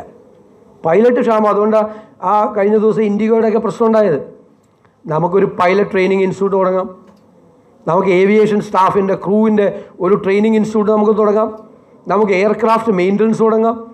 വിമാനം പണിതൽ മാത്രമല്ല, എയർപോർട്ടിനെ ബേസ് ചെയ്തുകൊണ്ടുള്ള ഏവിയേഷൻ ഇൻഡസ്ട്രി നമുക്ക് ഡെവലപ്പ് ചെയ്തെടുക്കാം. കോസ്റ്റ്ലി ഇതിലൊക്കെ ഒരുപാട് തൊഴിൽ സാധ്യതകൾ ധാരാളമായി ഉണ്ടാകും. നമുക്ക് തന്നെ സ്റ്റേറ്റിന് ഒരു സപ്ലൈ ചെയിൻ മാനേജ്മെൻറ്റ് ഉണ്ടാക്കാം. നമ്മുടെ ഈ വിലക്കയറ്റം കൺട്രോൾ ചെയ്യാൻ വേണ്ടിയിട്ട് ഭയങ്കര വില നമ്മൾ മാർക്കറ്റിൽ ഇൻ്റർവ്യൂ ചെയ്യണം. എന്താണ് സപ്ലൈ ചെയിൻ മാനേജ്മെൻറ്റ് ചെയ്യണത്? ഗുണ്ടൂരിൽ ക്രോപ്പ് ഉണ്ടാകുന്ന സമയത്ത് മുളക് മേടിക്കും 25 രൂപയ്ക്ക്. എന്നിട്ട് അവർ കൊണ്ടുപോയി സ്റ്റോറേജ് ഫെസിലിറ്റി ഉണ്ട്, അവർക്ക് സ്റ്റോറിൽ വയ്ക്കും. ഇവിടെ 100 രൂപയാകുമ്പോൾ അവരതെടുത്ത് വിൽക്കും. 100 രൂപയ്ക്ക് വിൽക്കും, 25 രൂപയ്ക്ക് മേടിക്കണത്. എന്തുകൊണ്ട് നമ്മുടെ സിവിൽ സപ്ലൈസ് കോർപ്പറേഷന് നമ്മളൊരു സപ്പോർട്ട് ചെയ്തിട്ട് ഒരു സ്റ്റോറേജ് ഫെസിലിറ്റി കൊടുക്കാൻ പാടില്ല? 13 എസെൻഷ്യൽ പ്രോഡക്റ്റ് വാങ്ങിച്ച് സ്റ്റോർ ചെയ്യട്ടെ. കോപ്പറേറ്റീവ് സെക്ടറിനെ കൊണ്ട് നമുക്ക് സഹായിപ്പിക്കാം. അപ്പോൾ സിവിൽ സപ്ലൈസ് കോർപ്പറേഷൻ സെൽഫ് റിലയൻ്റായി, ഗവൺമെൻറ് പൈസ സബ്സിഡി കൊടുക്കണ്ട. അവർക്ക് ഇപ്പോൾ കൊടുക്കുന്ന സബ്സിഡിയേക്കാളും നന്നായിട്ട് സബ്സിഡി കൊടുത്ത് അവർക്ക് മാർക്കറ്റിൽ ഇൻ്റർവ്യൂ ചെയ്യാം. മാർക്കറ്റിൽ വല്ലാതെ വിലക്കയറ്റം ഉണ്ടാവില്ല.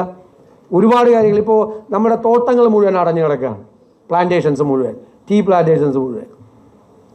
ഞാൻ ഒരു ദിവസം എനിക്കൊരു ഫ്രണ്ട് വന്നപ്പോൾ സൗത്ത് ഈസ്റ്റ് ഏഷ്യയിൽ വിയറ്റ്നാമിൽ നിന്നാണെന്ന് തോന്നുന്നു കൊണ്ടുവന്നപ്പോൾ എനിക്കൊരു നല്ല പാക്കറ്റ്, ബ്യൂട്ടിഫുൾ പാക്കറ്റ് വേണം. അപ്പോൾ ഞാനിത് കട്ട് ചെയ്ത് നോക്കിക്കഴിഞ്ഞപ്പോൾ ചക്കച്ചുളയാണ്. ഒന്ന് വാല്യൂ ആഡ് ചെയ്തിട്ടുണ്ട് ചക്കച്ചുള. എൻ്റെ വീട്ടിൽ വരെ ചക്ക വീണ് പോവുകയാണ്, നോക്കാറില്ല. നമുക്ക് വാല്യൂ ആഡഡ് പ്രോഡക്റ്റ് ഉണ്ടാക്കാം. സൗത്ത് ഈസ്റ്റ് ഏഷ്യയുടെ അതേ ട്രോപ്പിക്കൽ ക്ലൈമറ്റാണ് കേരളത്തിൽ. നമുക്ക് ഇവിടെ പ്ലാന്റേഷൻസിൽ അവക്കാഡോയും റംബുട്ടാനും ഉൾപ്പെടെ വിയറ്റ്നാമിലും തൈവാനിലും കൊറിയയിലും ഒക്കെ ഉണ്ടാകുന്ന ഈ ഫ്രൂട്ട്സ് നമുക്കിവിടെ ചെയ്യാൻ അനുവാദം കൊടുക്കണം. പ്ലാന്റേഷൻസിൽ നിയമനിർമ്മാണം വേണ്ടി വരും, നിയമം ഭേദഗതി വേണ്ടി വരും. കൊടുത്തു കഴിഞ്ഞാൽ അതിൻ്റെ വാല്യൂ ആഡഡ് പ്രോഡക്റ്റ് ഉണ്ടാക്കുക. ഫുഡ് പ്രോസസ്സിങ്ങിന് അസാമാന്യമായ സാധ്യതകളുള്ള ഒരു സ്റ്റേറ്റാണ് കേരളം. വേറെ പൊല്യൂഷനൊന്നും ഉണ്ടാവില്ല. അതിൻ്റെ അകത്ത് നമുക്ക് സ്ഥലവും കുറവ് മതി. നമുക്ക് ആ പ്ലാന്റേഷൻസിനെയൊക്കെ നമുക്ക് ലൈവാക്കാം. പിന്നെ കുറേ ഇൻഫ്രാസ്ട്രക്ചർ ഡെവലപ്മെൻറ്റും ഈ എയർപോർട്ടുകളും സീ പോർട്ടുകളുമായിട്ടുള്ള കണക്ഷൻസും എല്ലാം വരുമ്പോഴേക്കും നമ്മുടെ GDPയിലേക്ക് നമുക്ക് നന്നായി ചെയ്യാൻ പറ്റും. അതനുസരിച്ചുള്ള തൊഴിലവസരങ്ങളും സാധ്യതകളും നമുക്ക് വർദ്ധിപ്പിക്കും. അപ്പോൾ ഏതെല്ലാം സെക്ടറിലാണ് നമ്മൾ ഇടപെട്ട് ചെയ്യേണ്ടതെന്ന് നമ്മൾ ഇതിൻ്റെ അകത്തുള്ള വലിയ കാര്യം ഞാനിത് അന്വേഷിച്ച് പോയപ്പോൾ എനിക്ക് ഷോക്കിംഗ് ആയിട്ടുള്ള സംഭവം എന്താ പറയുക, ഈ എല്ലാ സെക്ടറിലും ലോകത്ത് അത്ഭുതങ്ങൾ ഉണ്ടാക്കുന്ന ആളുകൾ ഈ മലയാളികളാണ്. എല്ലായിടത്തും എക്സ്പേർട്സ് ഉണ്ട്. ഹെൽത്ത് എക്സ്പേർട്ടിനെ അന്വേഷിച്ചപ്പോൾ ചിലരൊക്കെ ചില രാജ്യങ്ങളിലൊക്കെ ചെയ്തിരിക്കുന്ന അതിമനോഹരമായ പ്രോജക്റ്റുകൾ അവരൊക്കെ വന്ന് ഞങ്ങളുടെ ഹെൽത്ത് കോൺക്ലേവിൽ വന്ന് സംസാരിച്ചു. ഞാൻ ഹയർ എഡ്യൂക്കേഷൻ കോൺക്ലേവ് നടത്തി. വിദേശ രാജ്യങ്ങളിലേക്കുള്ള വലിയ അക്കാഡമീഷ്യൻസ്, അമേരിക്കയിലൊക്കെ പ്രധാന യൂണിവേഴ്സിറ്റികളിലേക്ക് HODമാരൊക്കെ വന്ന് നമ്മുടെ ഇതിൽ വന്ന് സംസാരിച്ചപ്പോൾ നമ്മൾ ഷോക്കായി. ലോകം മാറിക്കൊണ്ടിരിക്കുമ്പോൾ ഉണ്ടാകുന്ന ചേഞ്ചസ് എന്ന് പറയുന്നത് വളരെ ഇതാണ്. അപ്പോൾ ഈ നോളജിനെ, ഈ നോളജ് ഇക്കോണമി എന്നാണ് ഇപ്പോൾ പറയുന്നത്, അതിനെ നമുക്ക് കണക്ട് ചെയ്യണം. നമുക്ക് ആളുകൾക്ക് കോൺഫിഡൻസ് കൊടുക്കണം. പിന്നെ ഒറ്റ പ്രശ്നമുള്ളൂ, ഇതൊക്കെ നമ്മൾ തീരുമാനിച്ച് വെക്കുക, ഇതൊന്നും നടപ്പാവില്ല. നടപ്പാക്കാനുള്ള സിസ്റ്റം വേണം. ഇപ്പോൾ അദ്ദേഹം വർക്ക് ചെയ്യണ IT കമ്പനി ഒരു പ്രോജക്റ്റ് കൊടുത്തിട്ട് 6 മാസത്തിനകം തീർക്കാൻ പറയാം. രാത്രിയും പകലിരുന്ന് വർക്ക് ചെയ്ത് മിക്കവാറും 5ാമത്തെ മാസം തീർക്കും, ഇല്ലേ? നമ്മൾ നേരെ ഒരു തഹസിൽദാരോട് പറയുകയാണ്, ഒരു കെട്ടിടം പണിയണം, ഒരു 2 ഏക്കർ സ്ഥലം എടുത്ത് തരാൻ പറയും. 6 മാസത്തിനകം. 6 കൊല്ലം കഴിഞ്ഞാലും എടുത്തു തരില്ല. മറ്റത് പണി പോവും, പിറ്റേ ദിവസം ചെയ്തില്ലെങ്കിൽ ഇതാ ആ പ്രൊമോഷൻ കിട്ടും, കുറച്ചാൾ കഴിയുമ്പോൾ പോവില്ല. അക്കൗണ്ടബിലിറ്റി ഇല്ല. പ്രോജക്റ്റ് പ്രൈവറ്റ് സെക്ടറിൽ മോളല്ലേ നേരത്തെ പബ്ലിക് സെക്ടറിനെ കുറിച്ച് ചോദിച്ചപ്പോൾ ഞാൻ വിട്ടുപോയതാണ് ആൻസർ ചെയ്യാൻ. പബ്ലിക് സെക്ടറും പ്രൈവറ്റ് സെക്ടറും തമ്മിലുള്ള വ്യത്യാസം, പബ്ലിക് സെക്ടറിൽ അക്കൗണ്ടബിലിറ്റി ഇല്ല, ഗവൺമെൻറ്റിലും ഇല്ല, ബ്യൂറോക്രസിക്ക്. ഇവിടെ അക്കൗണ്ടബിലിറ്റി ഉണ്ട്, ഇല്ലെങ്കിൽ പണി പോകുന്നുള്ള ഭയം ഉള്ളിലുണ്ട്. നമ്മൾ ആഗ്രഹിക്കുന്ന ഒരു പ്രധാനപ്പെട്ട ഒരു പോയിന്റ്, അക്കൗണ്ടബിലിറ്റി ലീഗലൈസ് ചെയ്യണം. 6 മാസത്തിനകം ഇവൻ ഈ സ്ഥലം എടുത്തു തന്നില്ലെങ്കിൽ 185ാമത്തെ ദിവസം ഉത്തരം പറയണം. അപ്പോൾ അയാൾ എന്ത് ചെയ്യുമെന്നറിയാം? 3 മാസം കൊണ്ട് സ്ഥലം എടുത്ത് തരും. 180 ദിവസം കഴിഞ്ഞാൽ പണി പോകുമെന്ന് പറഞ്ഞാൽ 3 മാസം കൊണ്ട്. അക്കൗണ്ടബിലിറ്റി ലീഗലൈസ് ചെയ്യണം. ഓരോരുത്തരും പണിയെടുക്കാതിരിക്കരുത്. അത് നമ്മളൊരു കൾച്ചറാണ് ഉണ്ടാക്കേണ്ടത്. ആ കൾച്ചർ മുകളിൽ നിന്ന് ഉണ്ടാക്കിയാൽ വളരെ നന്നാവും. നമ്മൾ വളരെ ശ്രദ്ധിച്ച് ചെയ്താൽ ഇന്ത്യയിലെ ഏറ്റവും എഫിഷ്യൻറ്റ് സെക്രട്ടേറിയറ്റ് ആക്കി തിരുവനന്തപുരം സെക്രട്ടേറിയറ്റിനെ മാറ്റാം. ആ സെക്രട്ടേറിയറ്റ് അവിടെ ഇരിക്കുന്ന അവിടുത്തെ കുറേ സിസ്റ്റത്തിൽ മാറ്റം വരുത്താനുണ്ട്. ഞാൻ ഒരിക്കൽ അസംബ്ലിയിൽ സംസാരിച്ചാണ്. ഞാൻ 25 വർഷമായി MLA സ്ഥാനം പൂർത്തിയാക്കുമ്പോൾ I have been watching all these things. പല പരിചയത്തിലും അനുഭവത്തിലൂടെ പല കാര്യങ്ങളിലും. ഇപ്പോൾ ഒറ്റ ഉദാഹരണം പറയാം. 10 കൊല്ലം മുമ്പ് എൻ്റെ നിയോജക മണ്ഡലത്തിൽ 7 കോടി രൂപ എല്ലാ വർഷവും 6-7 കോടി രൂപ റോഡ് മെയിൻ്റനൻസിന് വേണം. എനിക്ക് വലിയ സങ്കടമായി. അപ്പോൾ ഞാനൊരു 2-3 കൊല്ലം പ്ലാൻ ചെയ്ത് എൻ്റെ എല്ലാ PWD റോഡുകളും BMBC ചെയ്തു. ഞാൻ 7-8 കൊല്ലമായിട്ട് മെയിൻ്റനൻസിന് കാശ് മേടിക്കുന്നില്ല. 7 കോടി രൂപ ഒരു വർഷം ഞാൻ സേവ് ചെയ്തു. എല്ലാം പക്കയാണ്. 140 നിയോജക മണ്ഡലങ്ങളിലും അങ്ങനെ അത് ചെയ്തിരുന്നെങ്കിൽ ഒരു വർഷം എത്ര കോടി രൂപ സേവ് ചെയ്യും? അപ്പോൾ 700 ഏകദേശം 1000 കോടിയോളം അല്ലേ രൂപ സേവ് ചെയ്യാം. നമ്മൾ പബ്ലിക് എക്സ്ചക്കറിൽ നിന്ന് ഒരുപാട് ലീക്കേജ് ഉണ്ട്. 2-3 കൊല്ലം കൊണ്ട് തീർക്കേണ്ട ഒരു പ്രോജക്റ്റ് 50 കോടി രൂപ, 10 കൊല്ലം കഴിഞ്ഞാലും 500 കോടിയാവും. അപ്പോഴും തീരുമില്ല. നേരത്തെ പറഞ്ഞ ഒരു അക്കൗണ്ടബിലിറ്റി ഇല്ല. നമ്മൾ കൊടുക്കുന്ന നികുതി പണം ലീക്കേജാണ് പബ്ലിക് എക്സ്ചക്കറിൽ നിന്ന്. അതൊന്നും ചെക്ക് ചെയ്യുന്നില്ല. ചെക്ക് ചെയ്യണം, ചെയ്യാൻ പറ്റും. എൻ്റെ അനുഭവം എന്നെ ബോധ്യപ്പെടുത്തി തന്നത് നമ്മുടെ വിൽ പവറാണ്. നമ്മുടെ ഇച്ഛാശക്തിയാണ്, നമ്മുടെ ലക്ഷ്യബോധമാണ്. നമുക്കൊരു ടാർഗറ്റ് ഉണ്ടാകണം. ഞാൻ അതുകൊണ്ട് നിങ്ങളെ അഭിനന്ദിക്കുകയാണ്. കാരണം 31-ലെ 5 കൊല്ലം കഴിഞ്ഞാലുള്ള കേരളം എന്താകണം, 36-ലെ കേരളം എന്താകണം എന്ന് നമുക്കൊരു ലോങ് ടേം പേഴ്സ്പെക്റ്റീവ് വേണം. എന്നിട്ട് ആ സ്വപ്നം കണ്ടിട്ട് കിടന്ന് ഉറങ്ങണമെന്നല്ല. ഓരോ വർഷവും അതിൻ്റെ 31-ൽ എന്തുണ്ടാകണം എന്ന് ചിന്തിച്ച് അത് പ്ലാൻ തയ്യാറാക്കി ഓരോ വർഷവും അതിൻ്റെ ആ ചേഞ്ച് ഗ്രോത്ത് എന്താണ് എന്ന് നമ്മൾ പരിശോധിച്ച് നമ്മൾ മുന്നോട്ട് പോകണം. മാറ്റം ഉണ്ടാക്കുക. ഒരു കൾച്ചർ ഉണ്ടാക്കിയാൽ ആ കൾച്ചറിൻ്റെ ഭാഗവും എല്ലാവരും. ഞാൻ 3 കൊല്ലം കൊണ്ട് ആദ്യം MLA ആയിരുന്നപ്പോൾ 60 കോടി രൂപയുടെ ഒരു കുടിവെള്ള വിതരണ പദ്ധതി, ഒരു വലിയ പദ്ധതി അന്ന്. ഇപ്പം 500 കോടിയാവും.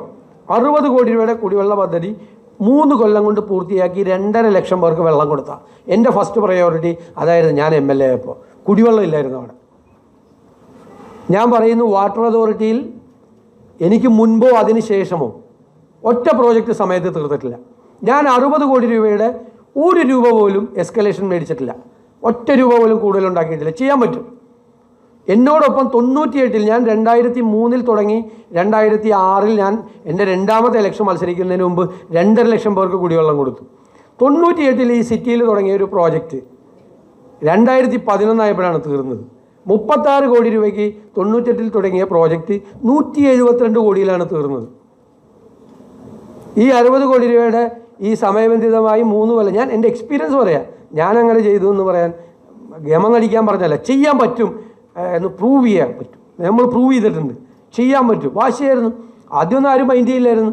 അങ്ങോട്ടും ഇങ്ങോട്ടുമൊക്കെ ഫയൽ എടുക്കും. പിന്നെ നമ്മളതിൻ്റെ പുറകെ നിന്ന് വാശിയോടെ നിന്ന് മന്ത്രി മുതൽ അന്ന് തമിഴ്നാട്ടിൽ നിന്നാണ് ഇത് കോരാൻ വരുന്നത്. ഈ മറ്റേ ഇതല്ലല്ലോ, JCB അല്ല, കോരാൻ വരുന്ന ആളുകൾ വരെ ഒരു ടീമായിട്ട് അങ്ങ് നിന്ന് വാശിയായിട്ട്. സർക്കാർ ഓഫീസിൽ ഫയൽ വരുമ്പോൾ പറയതേ അത് പറവൂരത്തെ ഫയലാണ്, ഇപ്പോൾ വിളി വരും, വേഗം റെഡിയാക്കി അടുത്തേക്ക് അയക്കാൻ പറയും. കുറച്ചാൾ കഴിഞ്ഞപ്പോൾ അതൊരു സിസ്റ്റം വന്നാണ്. ആ സിസ്റ്റത്തെ നമുക്ക് ബിൽഡപ്പ് ചെയ്യാൻ പറ്റും. നമ്മുടെ സെക്രട്ടേറിയറ്റിലേക്ക് ഇരിക്കുന്ന ആളുകൾ ആരും മോശക്കാരൊന്നുമല്ല. അസാമാന്യ മിടുക്കുള്ള ഭയങ്കര പൊട്ടൻഷ്യലുള്ള ആളുകളാണ്. അവരുടെ ആ കപ്പാസിറ്റിയും നമുക്ക് എന്താ ചെയ്യേണ്ടത്? ഗവേണൻസ് എന്ന് വെച്ചാൽ വളരെ ഡിഫറൻ്റാണ്. ഗവേണൻസ് എന്ന് പറഞ്ഞാൽ നമുക്കൊരു ലക്ഷ്യബോധം വേണം, നമുക്കൊരു ടാർഗറ്റ് വേണം. ഈ പാരാഫർണിയ അല്ല. ഈ പാരാഫർണിയ ഉണ്ടല്ലോ നമ്മുടെ ചുറ്റും കാണുന്ന മറ്റേ കാറ്, ബംഗ്ലാവ്, പോലീസ്, മറ്റേത്, അതിലൊക്കെ വീണുപോയാൽ ഒന്നും ഭരിക്കാൻ പറ്റില്ല. അതിനെ മാറ്റി നിർത്തി നമ്മുടെ ഉള്ളിൽ നമുക്കൊരു ടാർഗറ്റ് ഉണ്ടാവണം. എന്താകണമെന്ന്, നമ്മൾ എന്തെല്ലാം ചെയ്തു തീർക്കണമെന്നുള്ളതിൻ്റെ പ്രൈവറ്റ് സെക്ടർ പോലെ തന്നെ പ്ലാൻ ചെയ്ത് അത് പ്രോജക്റ്റ് ഇംപ്ലിമെൻറ്റ് ചെയ്ത് ടൈം ബൗണ്ടഡായിട്ട് കാര്യങ്ങൾ ചെയ്ത് പോയി കഴിഞ്ഞാൽ നമുക്ക് വലിയ മാറ്റങ്ങൾ ഉണ്ടാക്കാം. ഞാനൊരു വാക്ക് പറയുന്നു, നിങ്ങളെ നിരാശപ്പെടുത്തില്ല. വരാനിരിക്കുന്ന തലമുറയെ നിരാശപ്പെടുത്തില്ല. നമുക്ക് കേരളത്തെ നമുക്ക് തിരിച്ചു പിടിക്കണം. നമ്മൾ ഒരുപാട് അഡ്വാൻറ്റേജസ് ഉണ്ടാക്കിയിരിക്കുന്ന സംസ്ഥാനമാണ് കേരളം പല രംഗത്തും. പക്ഷേ ഇപ്പം നമ്മൾ ഇങ്ങനെ പതിയെ പുറകിലേക്ക് നടന്നുകൊണ്ടിരിക്കുകയാണ്. തിരിച്ചു നടക്കണം, മുമ്പിലേക്ക് നമുക്ക് നടക്കണം. നമുക്ക് നടത്താൻ പറ്റും. കോൺഫിഡൻറ്റ് നമുക്ക് ചെയ്യണം.